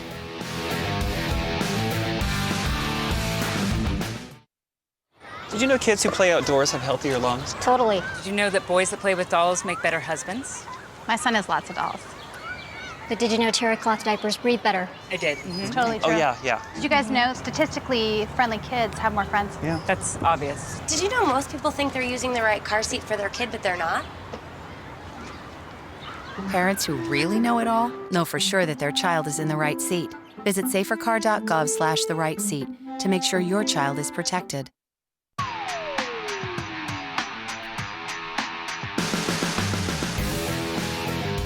19-14, Champlin Park leads Armstrong. Back down to the field we go. Allie Arnold with Mike Carton. Thanks, guys. Coach, your starting quarterback goes down. Costello's in. What adjustments need to be made? No, not a lot. Chad started every game last year. Chad knows how to play. He'll be just fine. I am not worried about that at all. I'm more worried about Bennett and how he's doing. Sure. Through this game, it's been a pretty even matchup so far. What did you see that happened in the first that you'd like to change in the second? A lot of things. A lot of things. Hopefully we address those at half, and hopefully we fix some of the holes we had and some of the different mistakes we made, and we come out and we play a little better second half. Are you liking what you're seeing out of your pass game as it kind of started to amp up here in the second quarter? Yes and no. Certain things. We just got to read things better and take what they're giving us. They're rotating their safeties over their top, and they're doing some different things than what we saw on film. When they do that, we've got to see that, and we've got to recognize that, and we've got to make the adjustments. We wish Otto well. Good luck in the second, Coach. Yeah, thank you. All right, back to you guys. All right, thanks very much, Allie, and Coach Corton and Jack Negan earlier for sharing a few moments with us here. And Ryan, we get ready for the second half. From your viewpoint up here in the press box, what would you like to see each team do a little better, their key to victory, so to speak, in the second half? Yeah, I think if you're Champlin, again, Costello's played before, but he hasn't had the timing and the reps all year long. That's been to Bennett Otto. But I think the way Warlow and Adkins ran the ball, I'd establish that and mix in some easy passes, some timing passes. And keep in mind, you got Marcus Hill, almost 40% of his catches go for touchdowns. So, and you could see that Costello does have the ability to throw down the field, so maybe take a shot there.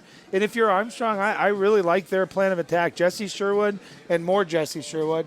But I'll tell you what made that drive that they scored their second touchdown on was a little play fake, and Svensson found, I believe it was a poster for the 60-yard pass. I'd like to see a little bit more play action, change it up just a little bit, keep Champlin on their heels so they can't plan for Jesse Sherwood. Get 7-8 guys in the box, take a shot downfield, soften their defense up.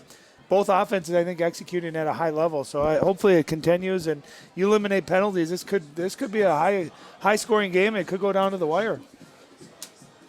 You take out the 13-yard sack of Costello, which does go against your team's rushing yardage.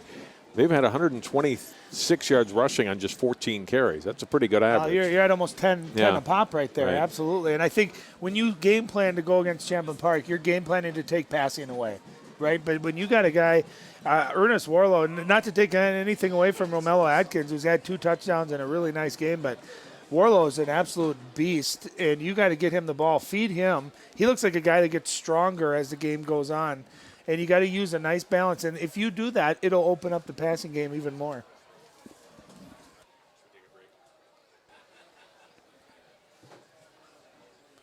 Chad Costello, you heard Coach Corton talk about, he's got a lot of experience. This has not played as much varsity ball this year compared to last year and even his sophomore year. But came on there in that second quarter, played a little better after that first series, and they got some completions and helped set up that final touchdown of the half. And that's where experience is you can't beat it, right? He's played in big games. He's played at this speed, at this level. However, it's going to take him a few series, and you saw him get better as the game wore on. I expect him to get better here as the second half goes on. Now he's comfortable. He's gotten to see the speed. He's got a nice little rhythm. He had about five completions there. So he's got his feet wet. He should feel pretty good about it. But I still, it doesn't matter. It's not your starter. It's not the guy who's gotten you this far. It's going to be a little bit of adjustment. You might have to alter the playbook just a little bit. We'll take one final 30-second timeout, come back with the second half kickoff. You're watching playoff football on 12 Sports.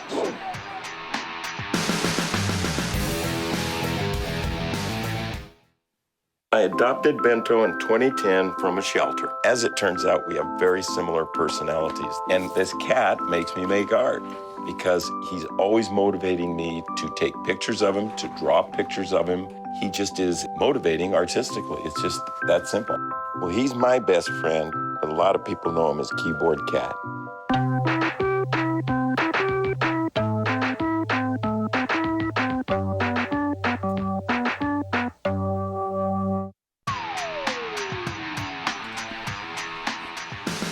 We are back in Brooklyn Park at Champlin Park High School on this Friday night, last Friday of October. Couldn't ask for much better weather than this. It's late in the season. Remember back in 1991, John, when the Twins won the World Series and we had that Halloween blizzard. Do you remember that? And it was nice, right? A few days right leading up to that. Yes. Yeah, this is great. I remember playing some games in November back in high school that were 0, maybe 2 degrees. So this is a treat, not only for the fans, but let's be honest, for the players too. You're not worried about your hands. You feel good. Every hit doesn't hurt. You feel like the ground isn't frozen. So it's a nice deal here for the players. There's a lot of talk in the sports page locally the last few days about the 25-year anniversary of the Twins World Series, which was 25 years ago. Yeah. Last night was Game 7, and now that Halloween blizzard already 25 years ago. Opening kickoff is Champlin Park will receive it to start the second half. First one they've been able to return this tonight. Hill breaking a tackle. No, this is getting into the open. It's down to the 40-yard line, 45, 35-yard line. Deontay Bronson with a great kick return of 80 yards, close to 80 yards. Just shy of that. He picked it up at his 5. It's a 77-yard return for Bronson. Well, we talked about what an asset it was, Armstrong kicking those touchbacks, right? There you go. You get an athlete like Deontay Bronson a chance to get his hands on the ball, and he's electric as well, and you can see his speed, athleticism. What a huge play to start the second half. And not only that, John, besides the obvious, you're getting your quarterback a short field here and a great momentum builder. Really well blocked, but watch him get to the outside here, and then it's just a foot race and some great block. Look at the blocks downfield. Excellent job blocking by Champlin Park. Great run back. First down and 10 for the Rebels from the 18 of Armstrong after Bronson's big kick return. Costello will hand off. This is Warlow. He is to the end zone and in for a touchdown. He can't score much quicker than that. A long kick return and a touchdown run for Warlow from 18 yards out, and it's 25-14 Rebels. Well, again, that's exactly what I thought Champlin needed to come out and do. You got a kid like Warlow who's just feeling it right now. You get into a zone. Oftentimes, like a shooter in a basketball game, a running back just gets that feel. Every time he's touched the ball, he's been electric tonight. And that time, again, you can see how fast he gets going to the outside, and he's powerful and no one able to bring him down. He's got 2 rushing touchdowns. Romello Atkins has 2 rushing touchdowns. And I guarantee, Coach Corton, that's exactly how you draw up starting the second half. Big kickoff, 1 play into the end zone, and they're up 11. Excuse me, up 12. Yeah, extra point makes it a 2-score game. Look at the touchdown again by Warlow. And again, nice patience on his part, too. That play looked like it was designed up the middle. he saw an opening to the outside. Watch this cut right there, how he gets to the outside. And there's not too many people in the state of Minnesota that I can imagine are faster than Warlow. He gets to the outside, and he finishes those runs. Contact at about the 5. He just lowers that shoulder, keeps those legs moving, and gets into the end zone. Big-time run for his second touchdown of the game. 7 carries, 70 yards, and 2 scores for Warlow. Yeah, I think most coaches would sign up for 10 yards per carry from their starting tailback. So.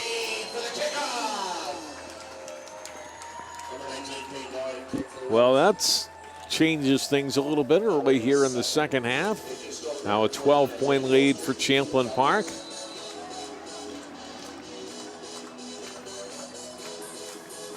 You on the kickoff. Armstrong's been able to get pretty good field position off the kickoffs tonight. Another short one, very similar to the last one, handled by Schreiner, although he only got about 4 yards there. He got popped pretty good by White, the Mumbo White, after the return of 4 yards by Leo Schreiner. The first down and 10 for Armstrong. Ball spotted at their 34-yard line. Well, you can see second half comparisons again, pretty similar on both sides of the ball. Armstrong scored a lot of points in the second half. You can see Champlin Park giving up a lot of points in the second half. So, you put your offense in a tricky spot, down 12 on the road. Offense has to come out, but they don't need a big play. They just need to keep doing their methodical running game that they did in the first half. Svensson gave to Sherwood's got a nice roam on the outside. There was nothing there defensively, and Sherwood's able to pick up 13 yards. And he reminds me, and you can see his number with his hair. He runs like Marshawn Lynch, doesn't he? Yeah. Kind of slow like that until he patient hits the hole, and then he's just a beast. He's powerful. Really, really been impressed with the way Jesse Sherwood runs the football. 21 carries, 102 yards, and a touchdown for Sherwood tonight. From the 47, it'll be Svensson keeping, and he's hit, and down he goes at the line of scrimmage. Yeah, that play didn't really have a chance. It looked like Svensson dropped the snap a little bit, fumbled it. They couldn't get really a good play fake out of it, no rhythm. He's lucky. Nice job just to get back to the line of scrimmage. Second down and 10. Give to Sherwood, trying to go outside to the right, back to the middle. And the Rebels war ready to meet them there. The ball is out. Rebels say they have it. Referee coming over, no signal yet. It is Armstrong football. No, Champlin ball. The Champlin Park, yes. And Lumumba White was the one that ended up with it. Well, you can see Sherwood trying to cut back, get some extra yards, fighting for those extra yards. Someone looked like they got their helmet right on that ball. That ball pops straight into the air. And again, opportunistic defense. That ball gets in the air, you got to go get it. Watch this ball pop right there, right up into the air. And a nice job. You see all the Champlin Park jerseys scrambling to get down to the bottom of that. Diego Welfring put the hit on. And Lumumba White, the recovery. And Armstrong has its third turnover. Now they really need a stop on defense, Ryan, with Champlin Park up 26-14. And now their second possession of the second half. And this is where, as a coach, you kind of like to take a shot here. You get a turnover, everything's going your way. I wouldn't be surprised to see Chad Costello maybe try to take a shot down the field with Marcus Hill, seeing if he can get your athlete a chance to make a big play, really step on the gas here.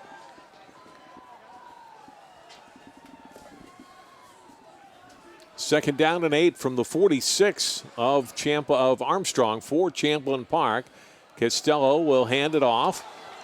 40-yard line, 35. And Atkins carries it down to the 33-yard line and a first down. A gain of 13 yards for Romello Atkins. He's got 50 yards on 5 carries. They're two backs averaging 10 yards a pop. And I got to tell you, I mean, they're as great as those running backs are, what a well-designed play.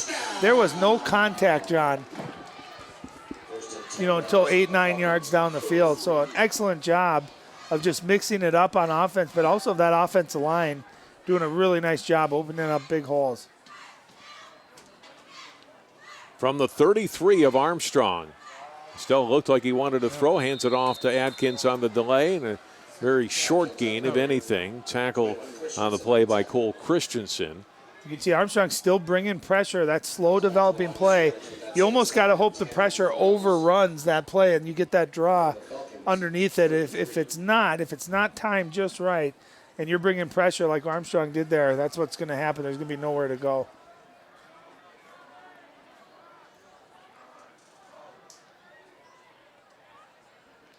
Second down and 10. Fake the handoff this time. Oh, wow. Costello keeping. He's got a good run down to the 20-yard line. Svensson on the tackle. Chad Costello calls his own number and picks up 13 yards in his first carry tonight. Well, it was a read option. He kept it, and he had a chance to pitch it. Watch the fake here.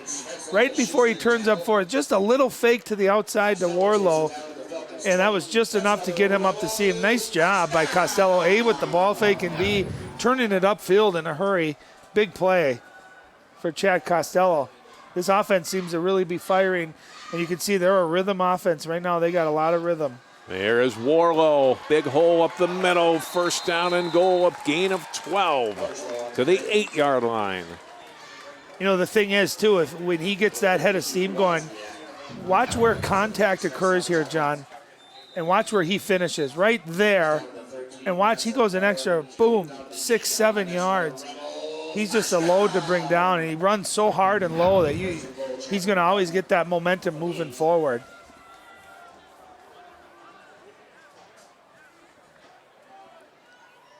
He'll receive it to the left on first and goal from the 8.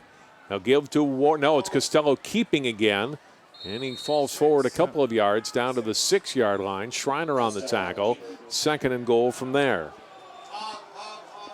You know, I don't think those are necessarily big plays, but they're enough where it keeps the defense honest. Costello had a nice 13-yard run there. He has a nice 2 or 3 yard run, so it's just enough maybe to keep that Armstrong defense honest and respecting his ball. And then just when you're expecting that, he hands off to Warlow or Atkins.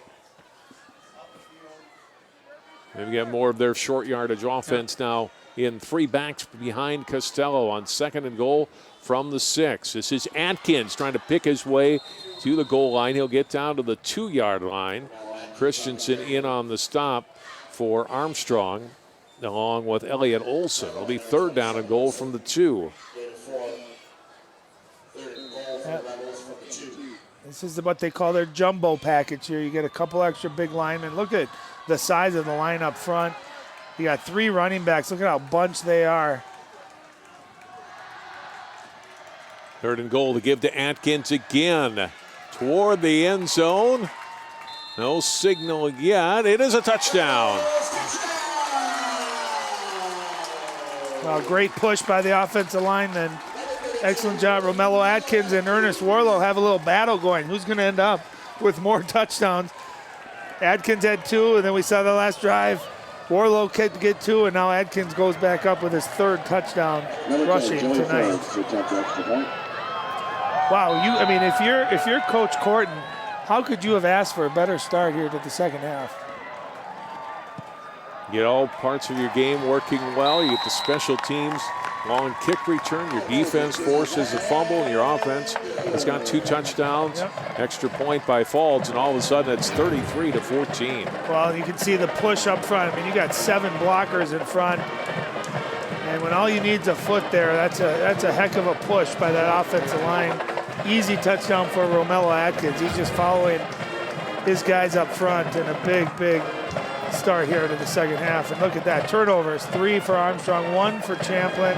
I'll tell you what, points off of turnovers, you can play so well, John, but if you lose that turnover battle and the points given up off of turnovers, it is really hard to win a football game at any level. That goes all the way from the NFL down to youth football. You cannot turn the ball over. And Champlin Park here making Armstrong pay, scoring off of those turnovers. 13 points off turnovers now tonight for the Rebels. Well, and I'll tell you what it does too. If you're Armstrong's offense now, you start to feel like you got to score in a hurry. You end up changing what you're normally doing there. They end up getting away from the run, trying to throw more, and that's really not their identity. So there's a lot of effects when you get down like this.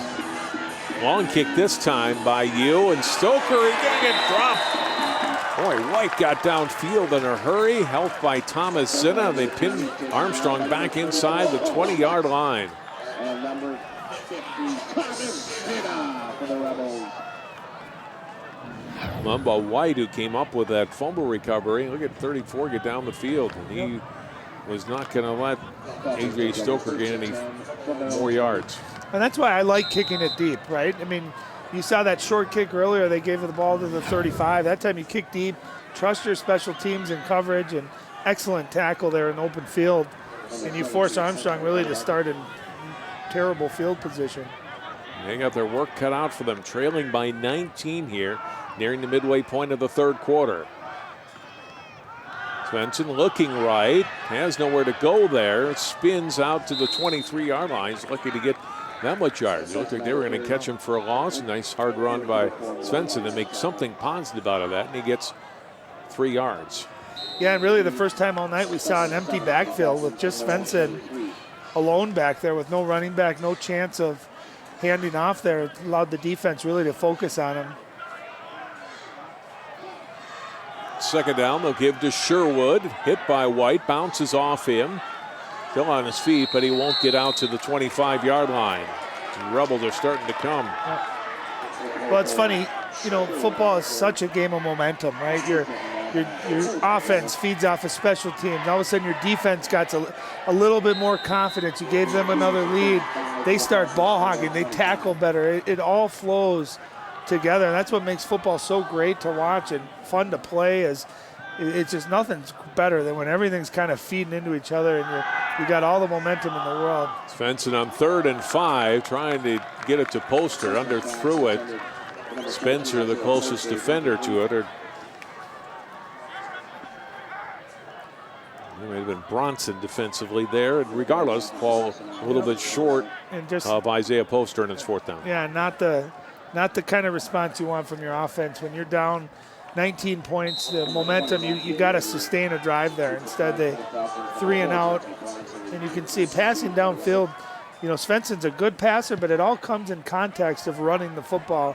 When they become just a passing team, it's a different offense. Punt away by Jagers, a pretty good one. Armstrong putting Champlin Park back inside their 30-yard line. They will start at the 28. Champlin Park takes over 1st and 10 for them. Pick up 49 yards and no return.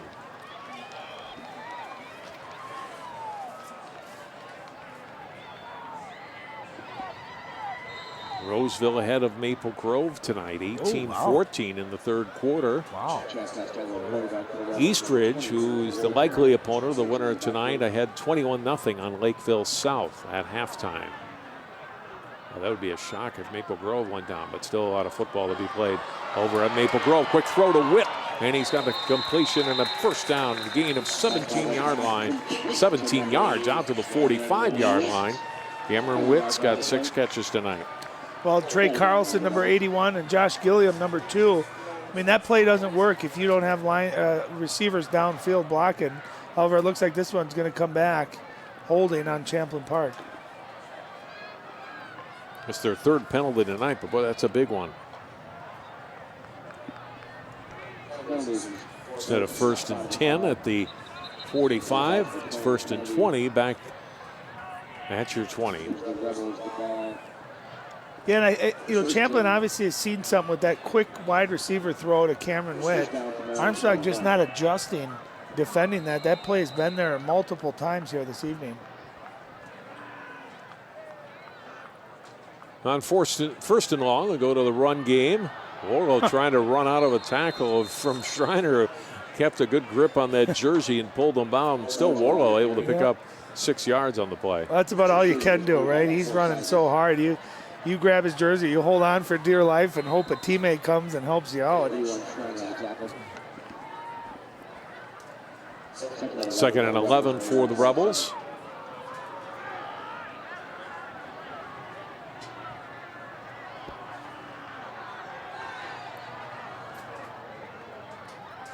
Costello wanting to throw, now will step up, bounces outside, and he'll go down at the 30-yard line. Costello on the carry. gain a little bit of yardage, make it to third and still long, but under 10. I'll tell you the one difference you see with Bennett Otto that, again, you can see right there, Chad Costello breaks the pressure. Bennett Otto, more than any quarterback I've seen in high school this year, he escapes from that, but his eyes were always downfield, so he might be able to throw out of a play like that. And Chad Costello, that's a heck of an effort just to get some positive yards out of it. But that's what the great quarterbacks do. Even when they're scrambling, their eyes are always downfield. They're buying time. You watch Aaron Rodgers. He doesn't run to run. He runs to buy time to make a play downfield. Third down for Costello. Throwing to the left. Gets the completion. Witt had his knee down, so he is down back at where he caught the football. But that's enough, Ryan, for an Armstrong, for a Champlin Park first down. And what a big play that is for them. They overcome the early penalty on the pass to Witt. This one counts and goes for a first down. Not only that, but great throw by Chad Costello. He rolls out to his left, and nice big completion. That's a confidence booster. And if that ball's just a little bit further and Cameron Witt doesn't have to go down to his knee, he might catch that one. He turned it upfield. He might have been gone. First and 10, line of scrimmage, the 42. Costello throw to the right to Witt, 45, 50, 45 of Armstrong. Witt breaking an arm tackle, still on his feet, and down to the 35-yard line of Armstrong. Have you seen that play before, John? A couple of times. Again, it's why if it ain't broke, don't fix it. Here's what we're going to do. Armstrong needs to adjust. They only have two defensive backs out against those three receivers. That every time Champlin sees that, I'm guessing they're going to call that from the sideline. You got to adjust and get a third defender over there to account for whoever's catching the ball. Otherwise, they're going to keep going back to that.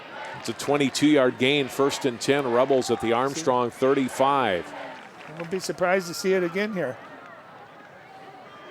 This time it's Costello keeping and only gets a couple of yards before Svensson comes up and makes the tackle. You can see some guys having trouble with their footing. We were down on that field prior to the game time, and you could see it was definitely being cut up. I think a little of the rain we've had the last few days, field was really soft, and sometimes you can see that cutting and planting a little bit more difficult to do.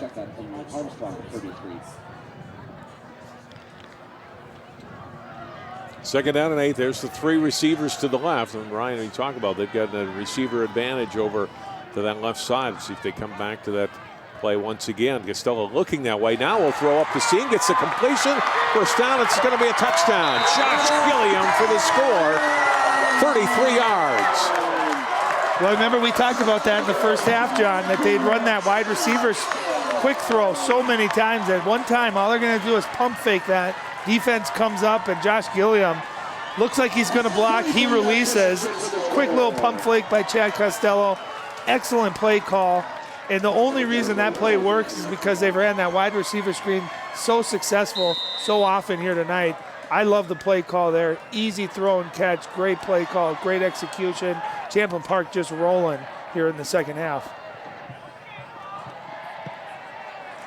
Ball disconnected on his last 4 extra points. And now a 40-14 lead for the Rebels. There's a little bit of pump fake. And you see those defenders coming up, linebackers coming up. There's a seam right down the middle of the field for Josh Gilliam. And just really well executed there. You can see the guys coming up on the defense, expecting that quick throw to Cameron Witt that we've seen 7, 8, 9 times here tonight, successful. And that's all it took, is that one little shoulder fake by Chad Costello. Great play call and excellent execution. That's 21 points here, John, in the second half for Champlin Park. This was a close game. Remember, this was 19-14 at the half, and just like that, 40-14. Well, this has got to be as good of a quarter, I would think, as Champlin Park has had all year. Well, and what it does too, besides just obviously winning this game, it's going to give Chad Costello some confidence. You know, not knowing the situation with Bennett Otto, but just knowing that shoulder, the way it looked. If he's not okay to play going forward, you're giving Chad Costello some great reps, chance timing to work with those receivers too, and know that you still have the full playbook no matter who you're going to play. Excuse me, Ryan. Stoker on the return. Thrown down after he got past the 22-yard line. Bronson on the tackle, along with Trey Carlson.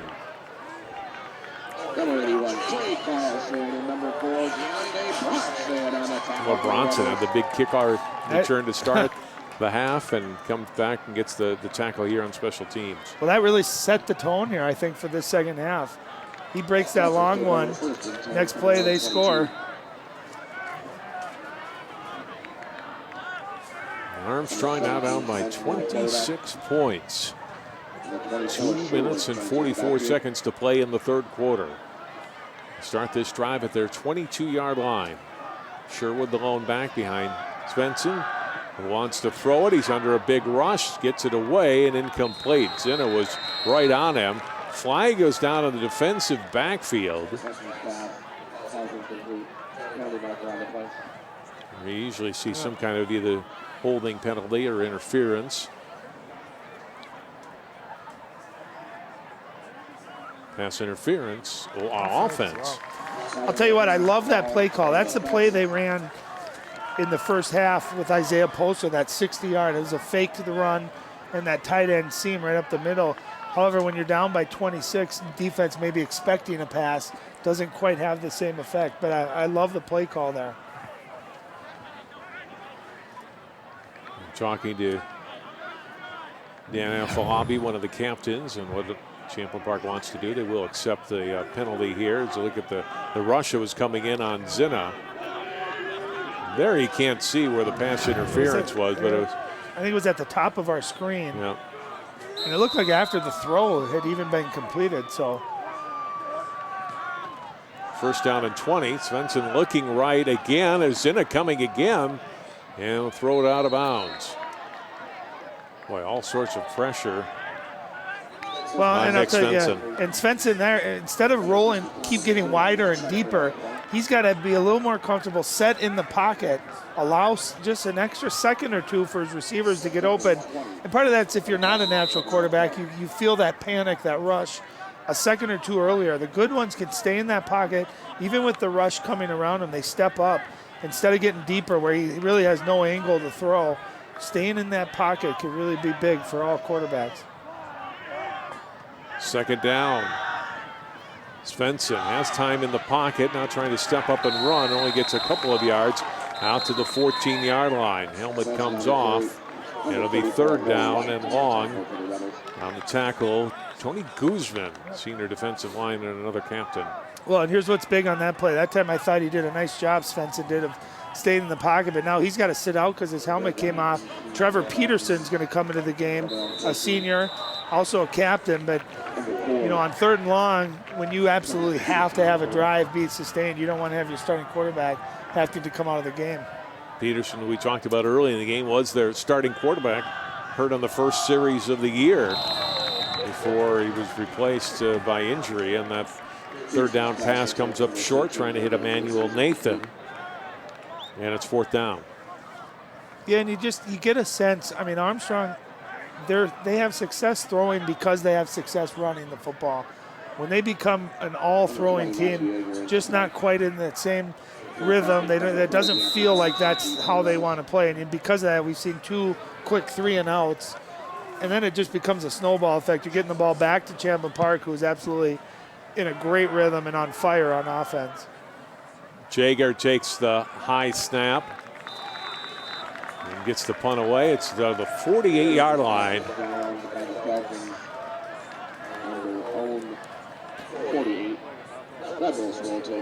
First down and 10 Rebels at the 48-yard line of Armstrong.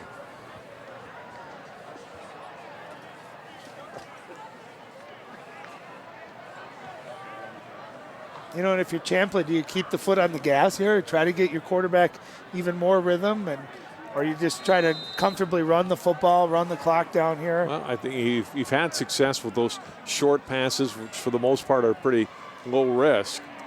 And so I wouldn't be surprised if they have more of that. And they've had success running the ball too. And here's Atkins going for about 5 yards. Took a pretty good pop there, hung onto the football and falls forward for another yard. Gain on the play of 6 yards. Christensen in on the stop. Yeah, I'll tell you, that was a good hit by Christensen. He's a safety. He came in. He wasn't shying away from contact there. 5 yards, second 5 for the Rebels. The clock is 43. Second down and 5 from the 43 of Armstrong.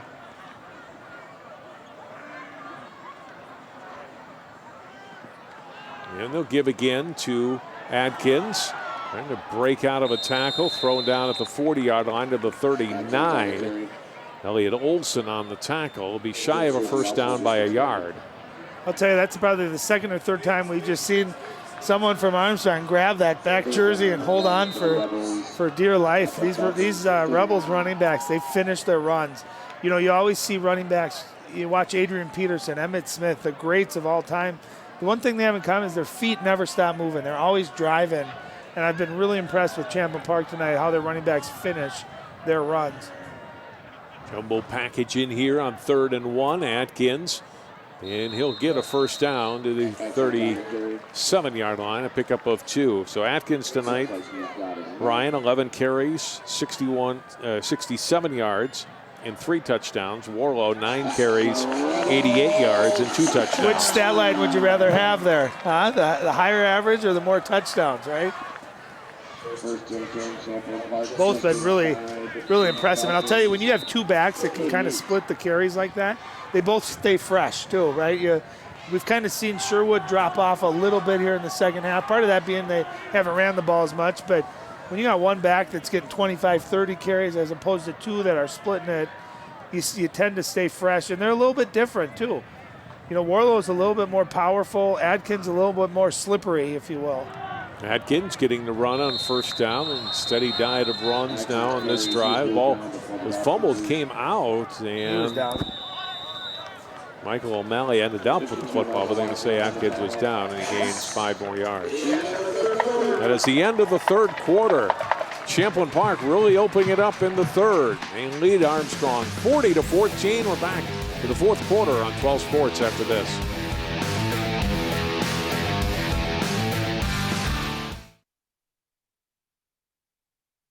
I see you mobbing over her. Let's go. Let's mob. Let's crawl. Let's crawl. Let's crawl. Hey, yo, we mobbing. Come on, girl. Let's crawl. Hey, yo, let's crawl. Hey, yo, let's crawl. Hey, let's crawl.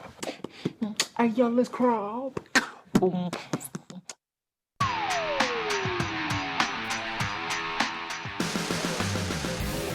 40-14.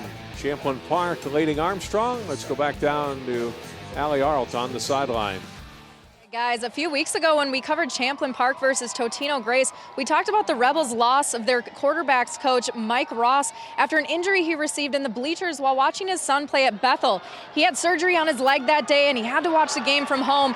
He hasn't missed a single game since then, catching the game from some cozy folding chairs here in the end zone. The quarterback coaching duties have fallen onto Coach Corton, who said it's really not his favorite because he doesn't have a quarterback's mentality, and he's really missing Coach Ross on the sidelines. I talked to Coach Ross at half, and he says he has complete confidence in Costello at the helm now. He says he's a senior, been waiting for his chance, and now's his time to prove it. Thanks very much, Al. You saw Coach Ross there. There's a nice little chair in the end zone. Nice run by Atkins, run off 20-plus yards, but called back by a penalty.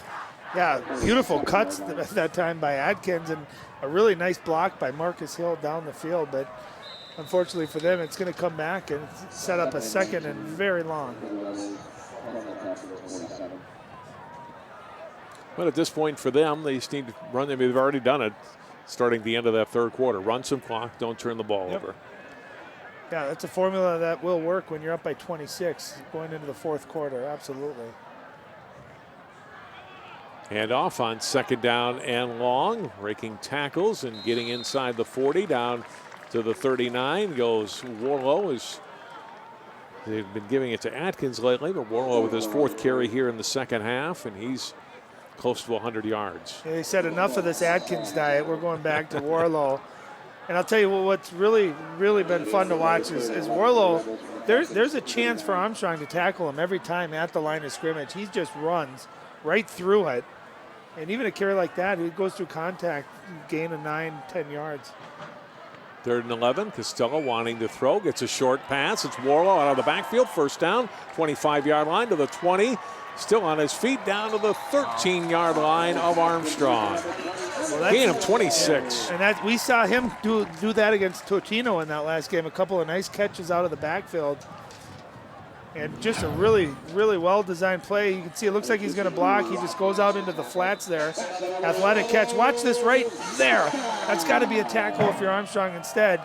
Look at him just fight for those extra yards. You're up by 26. You're still fighting for every yard you can get. He's just been an absolute joy to watch tonight. First down at 10, just outside the Armstrong 12-yard line. Costello looking to the end zone, fires, gets the completion. It's a touchdown. Marcus Hill.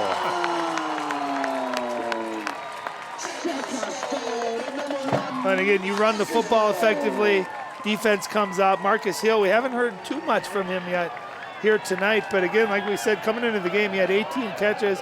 7 of them go for touchdowns. And here he gets another one late in this ball game. A nice throw by Costello. And can you just tell the difference of the confidence level that he's gotten from that first series when he came in? You'd never know had not been playing this whole year. He's just complete command of the offense. Extra point is good. And if you're Champlin Park, you're firing on all cylinders. You can see, look at him, look all the way. He knows he's going to Hill. And there's just, I think if Armstrong had this game over with, one of the things they do differently is they're giving way too much cushion to these receivers. You know, look at that. You can see that ball was thrown at about the 4-yard line. There wasn't an Armstrong defender hitting him until he got to the goal line. You have to get up and make these wide receivers work. Even on those wide receiver screens, there's been 10, 15-yard cushion. So I think that's one thing Armstrong would have done differently tonight is maybe try to tighten up the coverage a little bit, force these quarterbacks to make perfect throws. That ball was a little bit behind Hill, but because he was so open, he was able to stop, go back to it, and still get into the end zone. Costello had an incompletion on his first throw of the night, threw the ball short to Witt on the short little pass. For the night, though, 10 of 13, 160 yards and 2 passes. 2 touchdown passes. That's amazing. That would be, I don't know how to calculate the quarterback ratings, but that would be absolutely perfect. And again, like you said, the first 2 were incompletion, so he's really been 10 of his last 11. Well, and we think his second one was actually a completion. That was a throw to Hill that was out of bounds, if you remember. Oh, yeah. If you had that play, he's probably over 210 yards. No, absolutely. He's been very, very impressive tonight.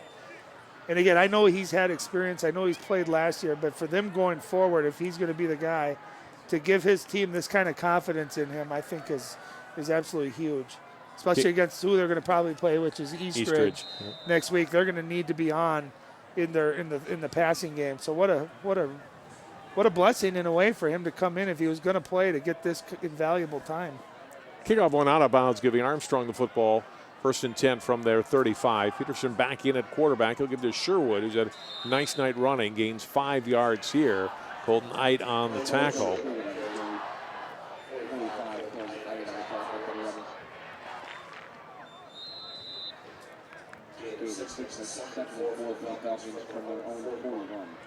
Remember Sherwood, like midway through the 3rd quarter, had 20 carries, only 24, now 25 on the night. Now the game situations kind of dictated they had to get away from the running game. But Champlin Park has had the ball a lot of the time. They've kept it away from Armstrong's offense, and the Falcons haven't been able to respond here in the second half offensively. Yeah, I thought the biggest series really in the game was, Champlin had the big kickoff return. They scored. Turnover, score. It was that next drive for Armstrong. They went 3 and out, and they did it back-to-back possessions, and Champlin able to capitalize and score 2 touchdowns on those. And that's really when this game went from being very competitive and close to being a complete Champlin Park blowout. Peterson, a little fumble on the ball, trying to get it, lost 4 yards, and it's 4th down now and 7. And it looks like Jager will come in to punt.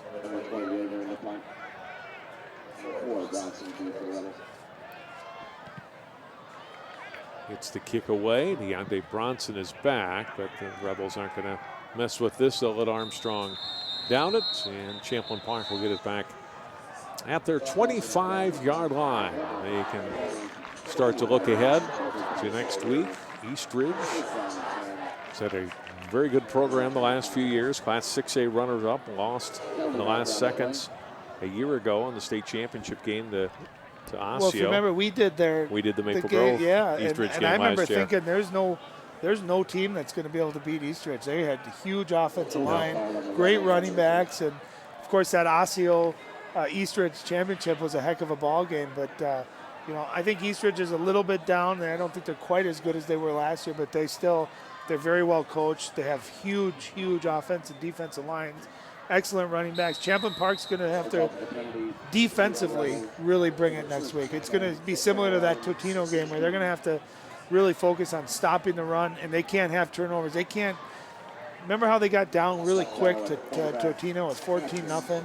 They got to start fast like they did tonight. They got to get the lead, and offensively you just hope you get into that kind of rhythm that they've been able to enjoy here tonight. First down handoff and a run to the 18-yard line. A late flag comes in, perhaps a late hit. A 3-yard run by Atkins. We'll see what the flag is. A late hit, a personal foul on Armstrong. A lot of times that's just a frustration penalty at this point. Armstrong had such a good first half. I thought played so well.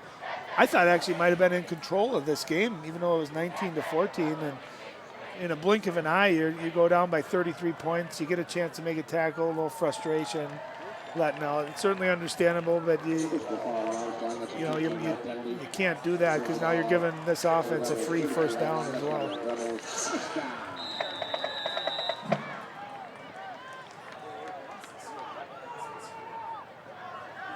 From the 33-yard line after the penalty. Costello handed off. Atkins, 35-yard line, and carries 7 yards to the 40.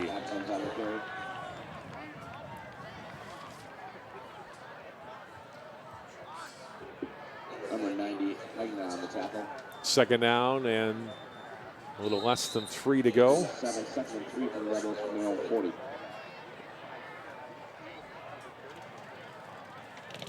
Both these Rebels running backs up over 80 yards.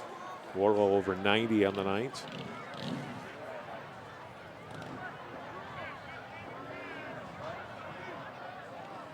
Second and short. Atkins again has the first down. A little stiff arm, breaks a tackle at the 45 and gets to the 50. Atkins on the carry. Gain of 8 more.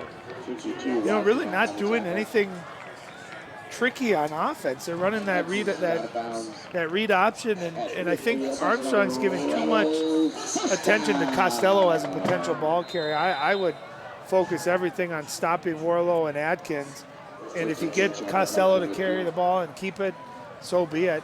Here's the other thing too, if you're Champlin Park, is Benedetto got hurt running the football. I can pretty much assure you they don't want Costello carrying the football and risking a potential injury. So if I'm Armstrong right now, I'm selling out to stop the running backs getting the football. Atkins out, Warlow back in. He'll get the call here on first down. Breaks one tackle, breaks out of another.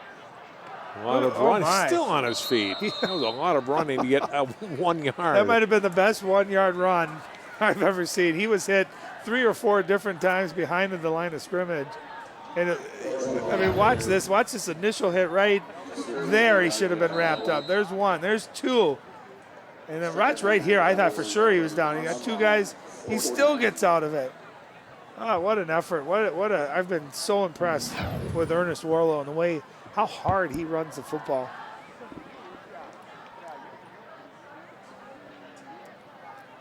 On second down and 9. Warlow again up the middle. A little easier time this time running and still going late in the run where it looked like he was going down to the 43 and he gets down to the 40. And picks up a first down. How about that? He's up over 100 yards now.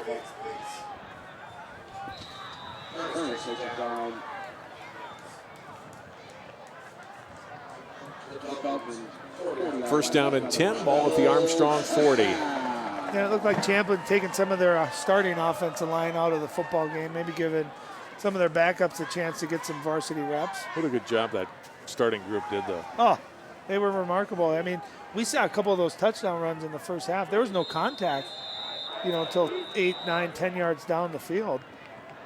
I'll tell you what, anytime you have a running back that's got big numbers, or in this case, 2 running backs, obviously it means those running backs are talented, but I don't care how talented you are. If you don't have linemen that are doing their job and giving you opportunities to hit holes, it's yin and yang. You got to have both to have a successful running game. And that Champlin Park offensive line tonight should be very proud of how they played. They were dominant on the line of scrimmage. They're starting 5 tonight. Colton Brown, Andrew Rosine, Justin Sutterloff, Ben Jurdy, and Trayvon Cahalan.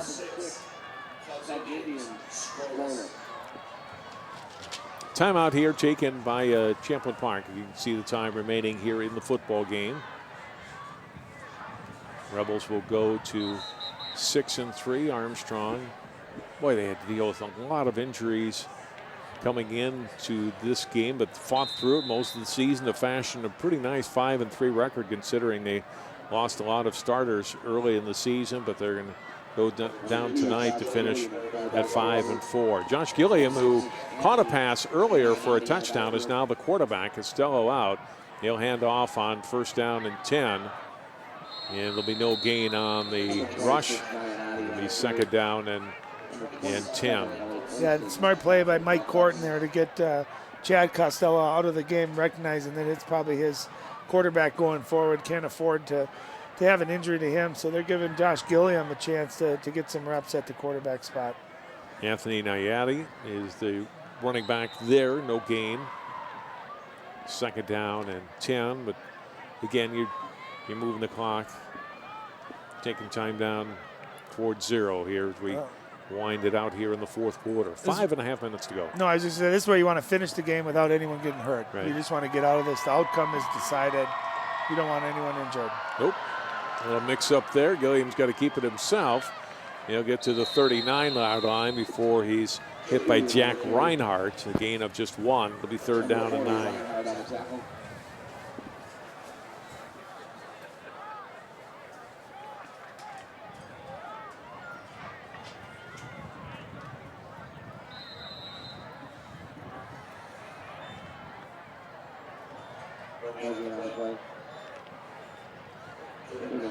They'll use as much of the play clock as they can as well before getting up and making that snap. Gilliam on third down and 9 to go.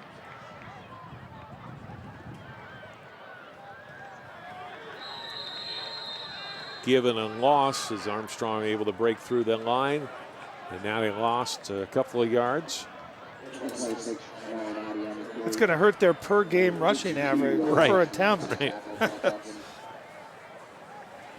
Well, it's pretty remarkable. One time in that third quarter, John, both running backs, Ernest Warlow and Romello Atkins, were averaging over 10 yards a carry.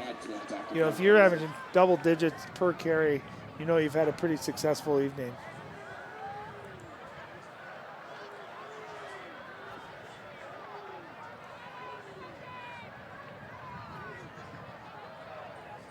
High snap, punt away. Good to get the kick away before the rush came through, and this will go into the end zone. It'll be a touchback. Atkins came in to punt. Remember, Otto's also has been the punter, so earlier we saw a U punt. This time it's Romello Atkins getting a nice punt away. Well, they're probably not realizing it, but they're auditioning to see who's the punter going forward. We used to practice punt. We always had our punter, but everyone that thought they were a punter, Coach Grant would give us 1 punt a week. And he said, if, whoever was doing it, you never know when the punter's going to go down. And so these guys are getting a chance to audition, game auditions, to see who's going to be punting going forward. Did you get to punt at all? I never did get to punt. And I was okay with that. Trevor Peterson in at quarterback for Armstrong, and give to Sherwood on first down, 25-yard line, and Sherwood out to the 30-yard line. Sherwood, a guy who will be back next year, junior running back. He's over 100 yards tonight. Yeah, Armstrong, you know, I don't know if the score is indicative of how maybe close these two teams are as far as talent together. I mean, this was a really back and forth game in that first half. And there's the ball coming loose again. Out across the 30, it is out. Champlin Park says they've got it. And they did come up with it. Might have been Guzman. Yep, Guzman with the recovery. Was that? Is that the fourth turnover, I believe, of the game tonight? You know, there it is. Great job by our truck. 4 turnovers for Armstrong, and again, trying to win on the road against a really good team. You can't have 4 turnovers and expect to come away. Not only 4 turnovers, but points off turnovers too. Champlin done a nice job of creating turnovers and then turning them into points.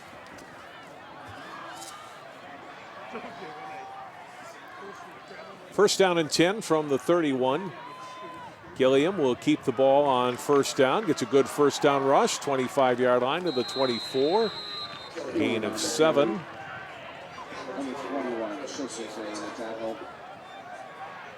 Nice job by that second offensive line unit too. A nice push. Gilliam knew with no one in the backfield with him, he knew he was going to run it. And an excellent job picking up 6, 7 yards there on first down. Second down and 3.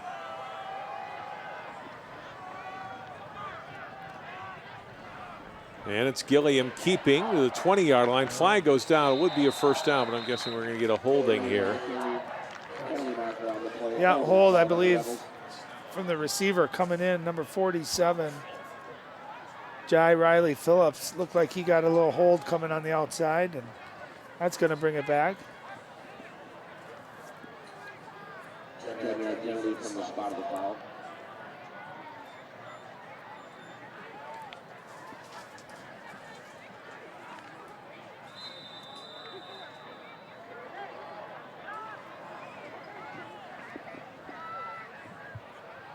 Second down, ball back at the 32-yard line.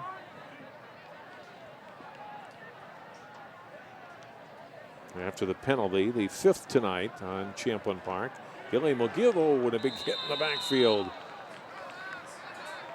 Darius Clausell actually putting on the hit there. And a loss on the play of a yard. There's a flag also. You can see running right up the middle. Great contact.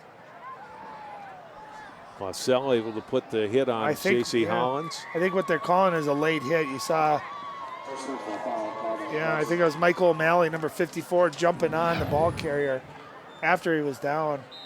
And that's a killer, too, because it was second. That would have set up second and really long. Instead, you get a first down off of that. Not that it's going to determine or have an impact on who's going to win or lose this game, but certainly allows Champlin Park keep the ball, keep the clock moving.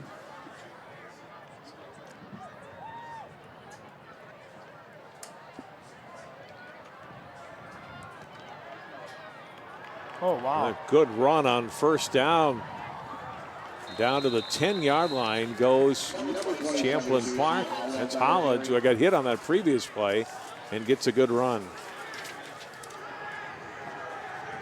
I tell you, that looked like Ernest Warlow II right there. He was running just like Warlow does. There's some Class 6A section football. Farmington Hopkins with a big win over Farmington. And Moundsview, you can see 35-16 over Osseo.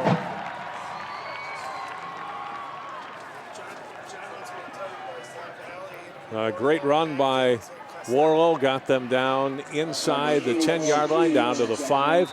Gilliam and the handoff to Hollins, and the penalty flag is out. So they'll go against Champlin Park.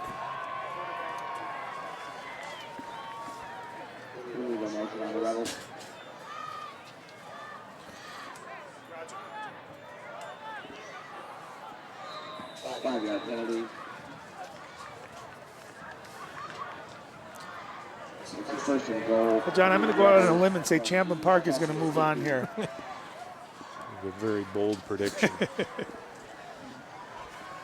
Ball backed up now for Champlin Park to the 15-yard line.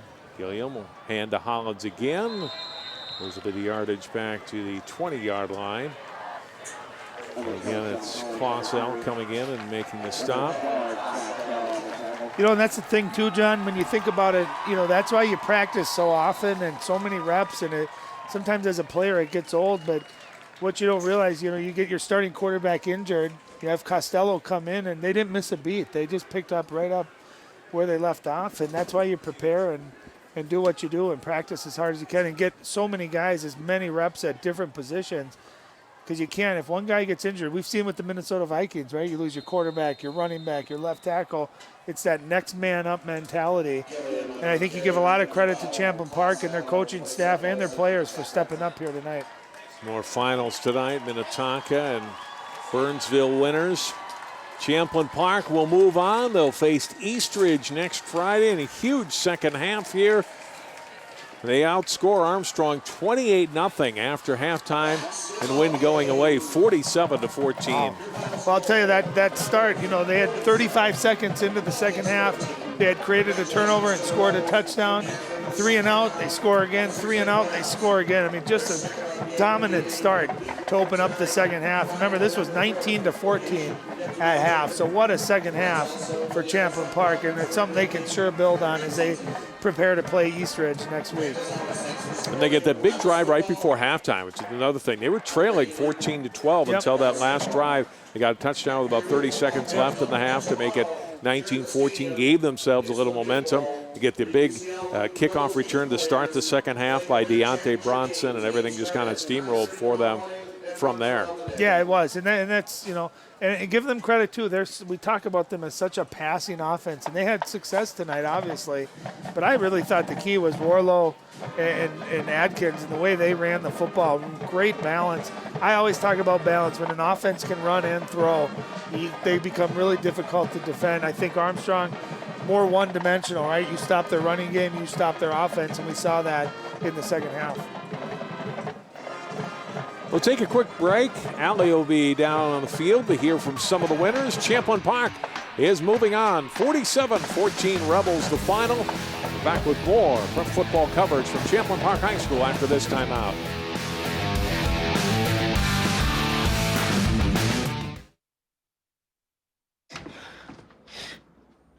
Your daughter just had her first breakup. Do you A, put yourself in her shoes? B, console her? Don't worry, sweetie. This is gonna happen a lot. Or C, find her a new boyfriend? Nice, single boys.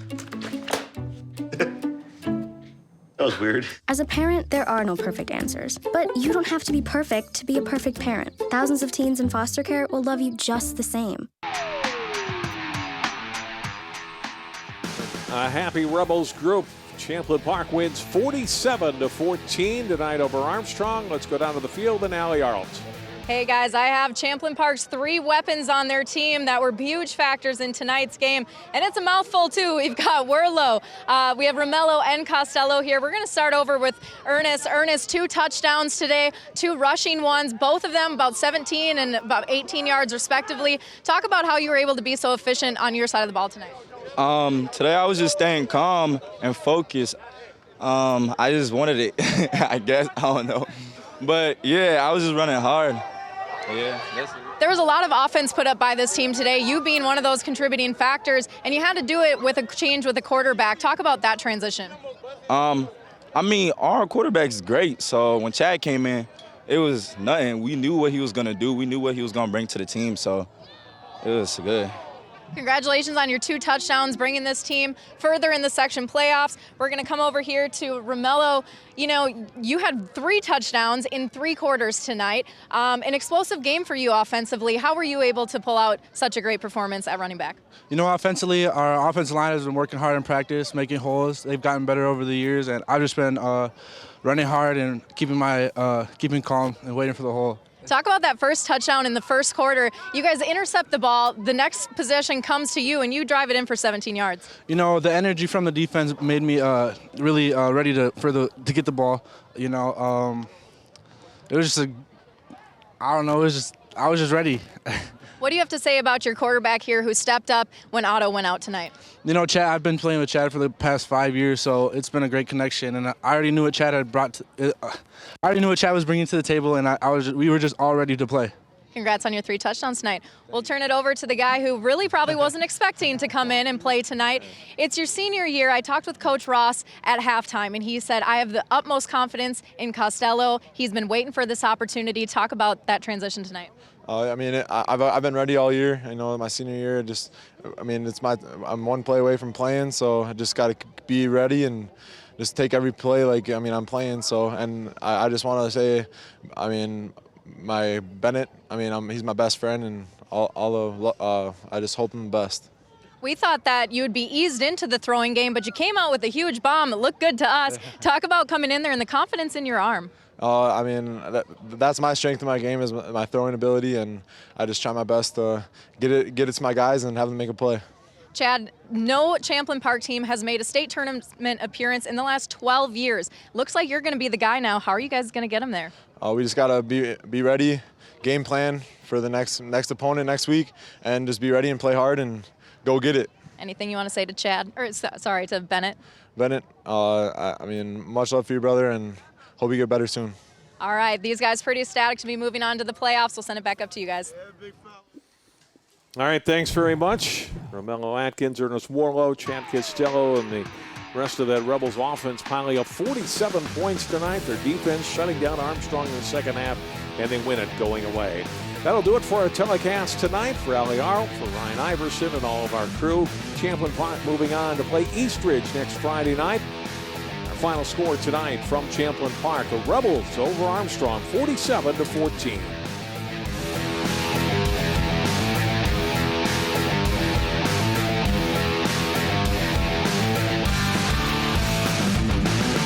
Thank you.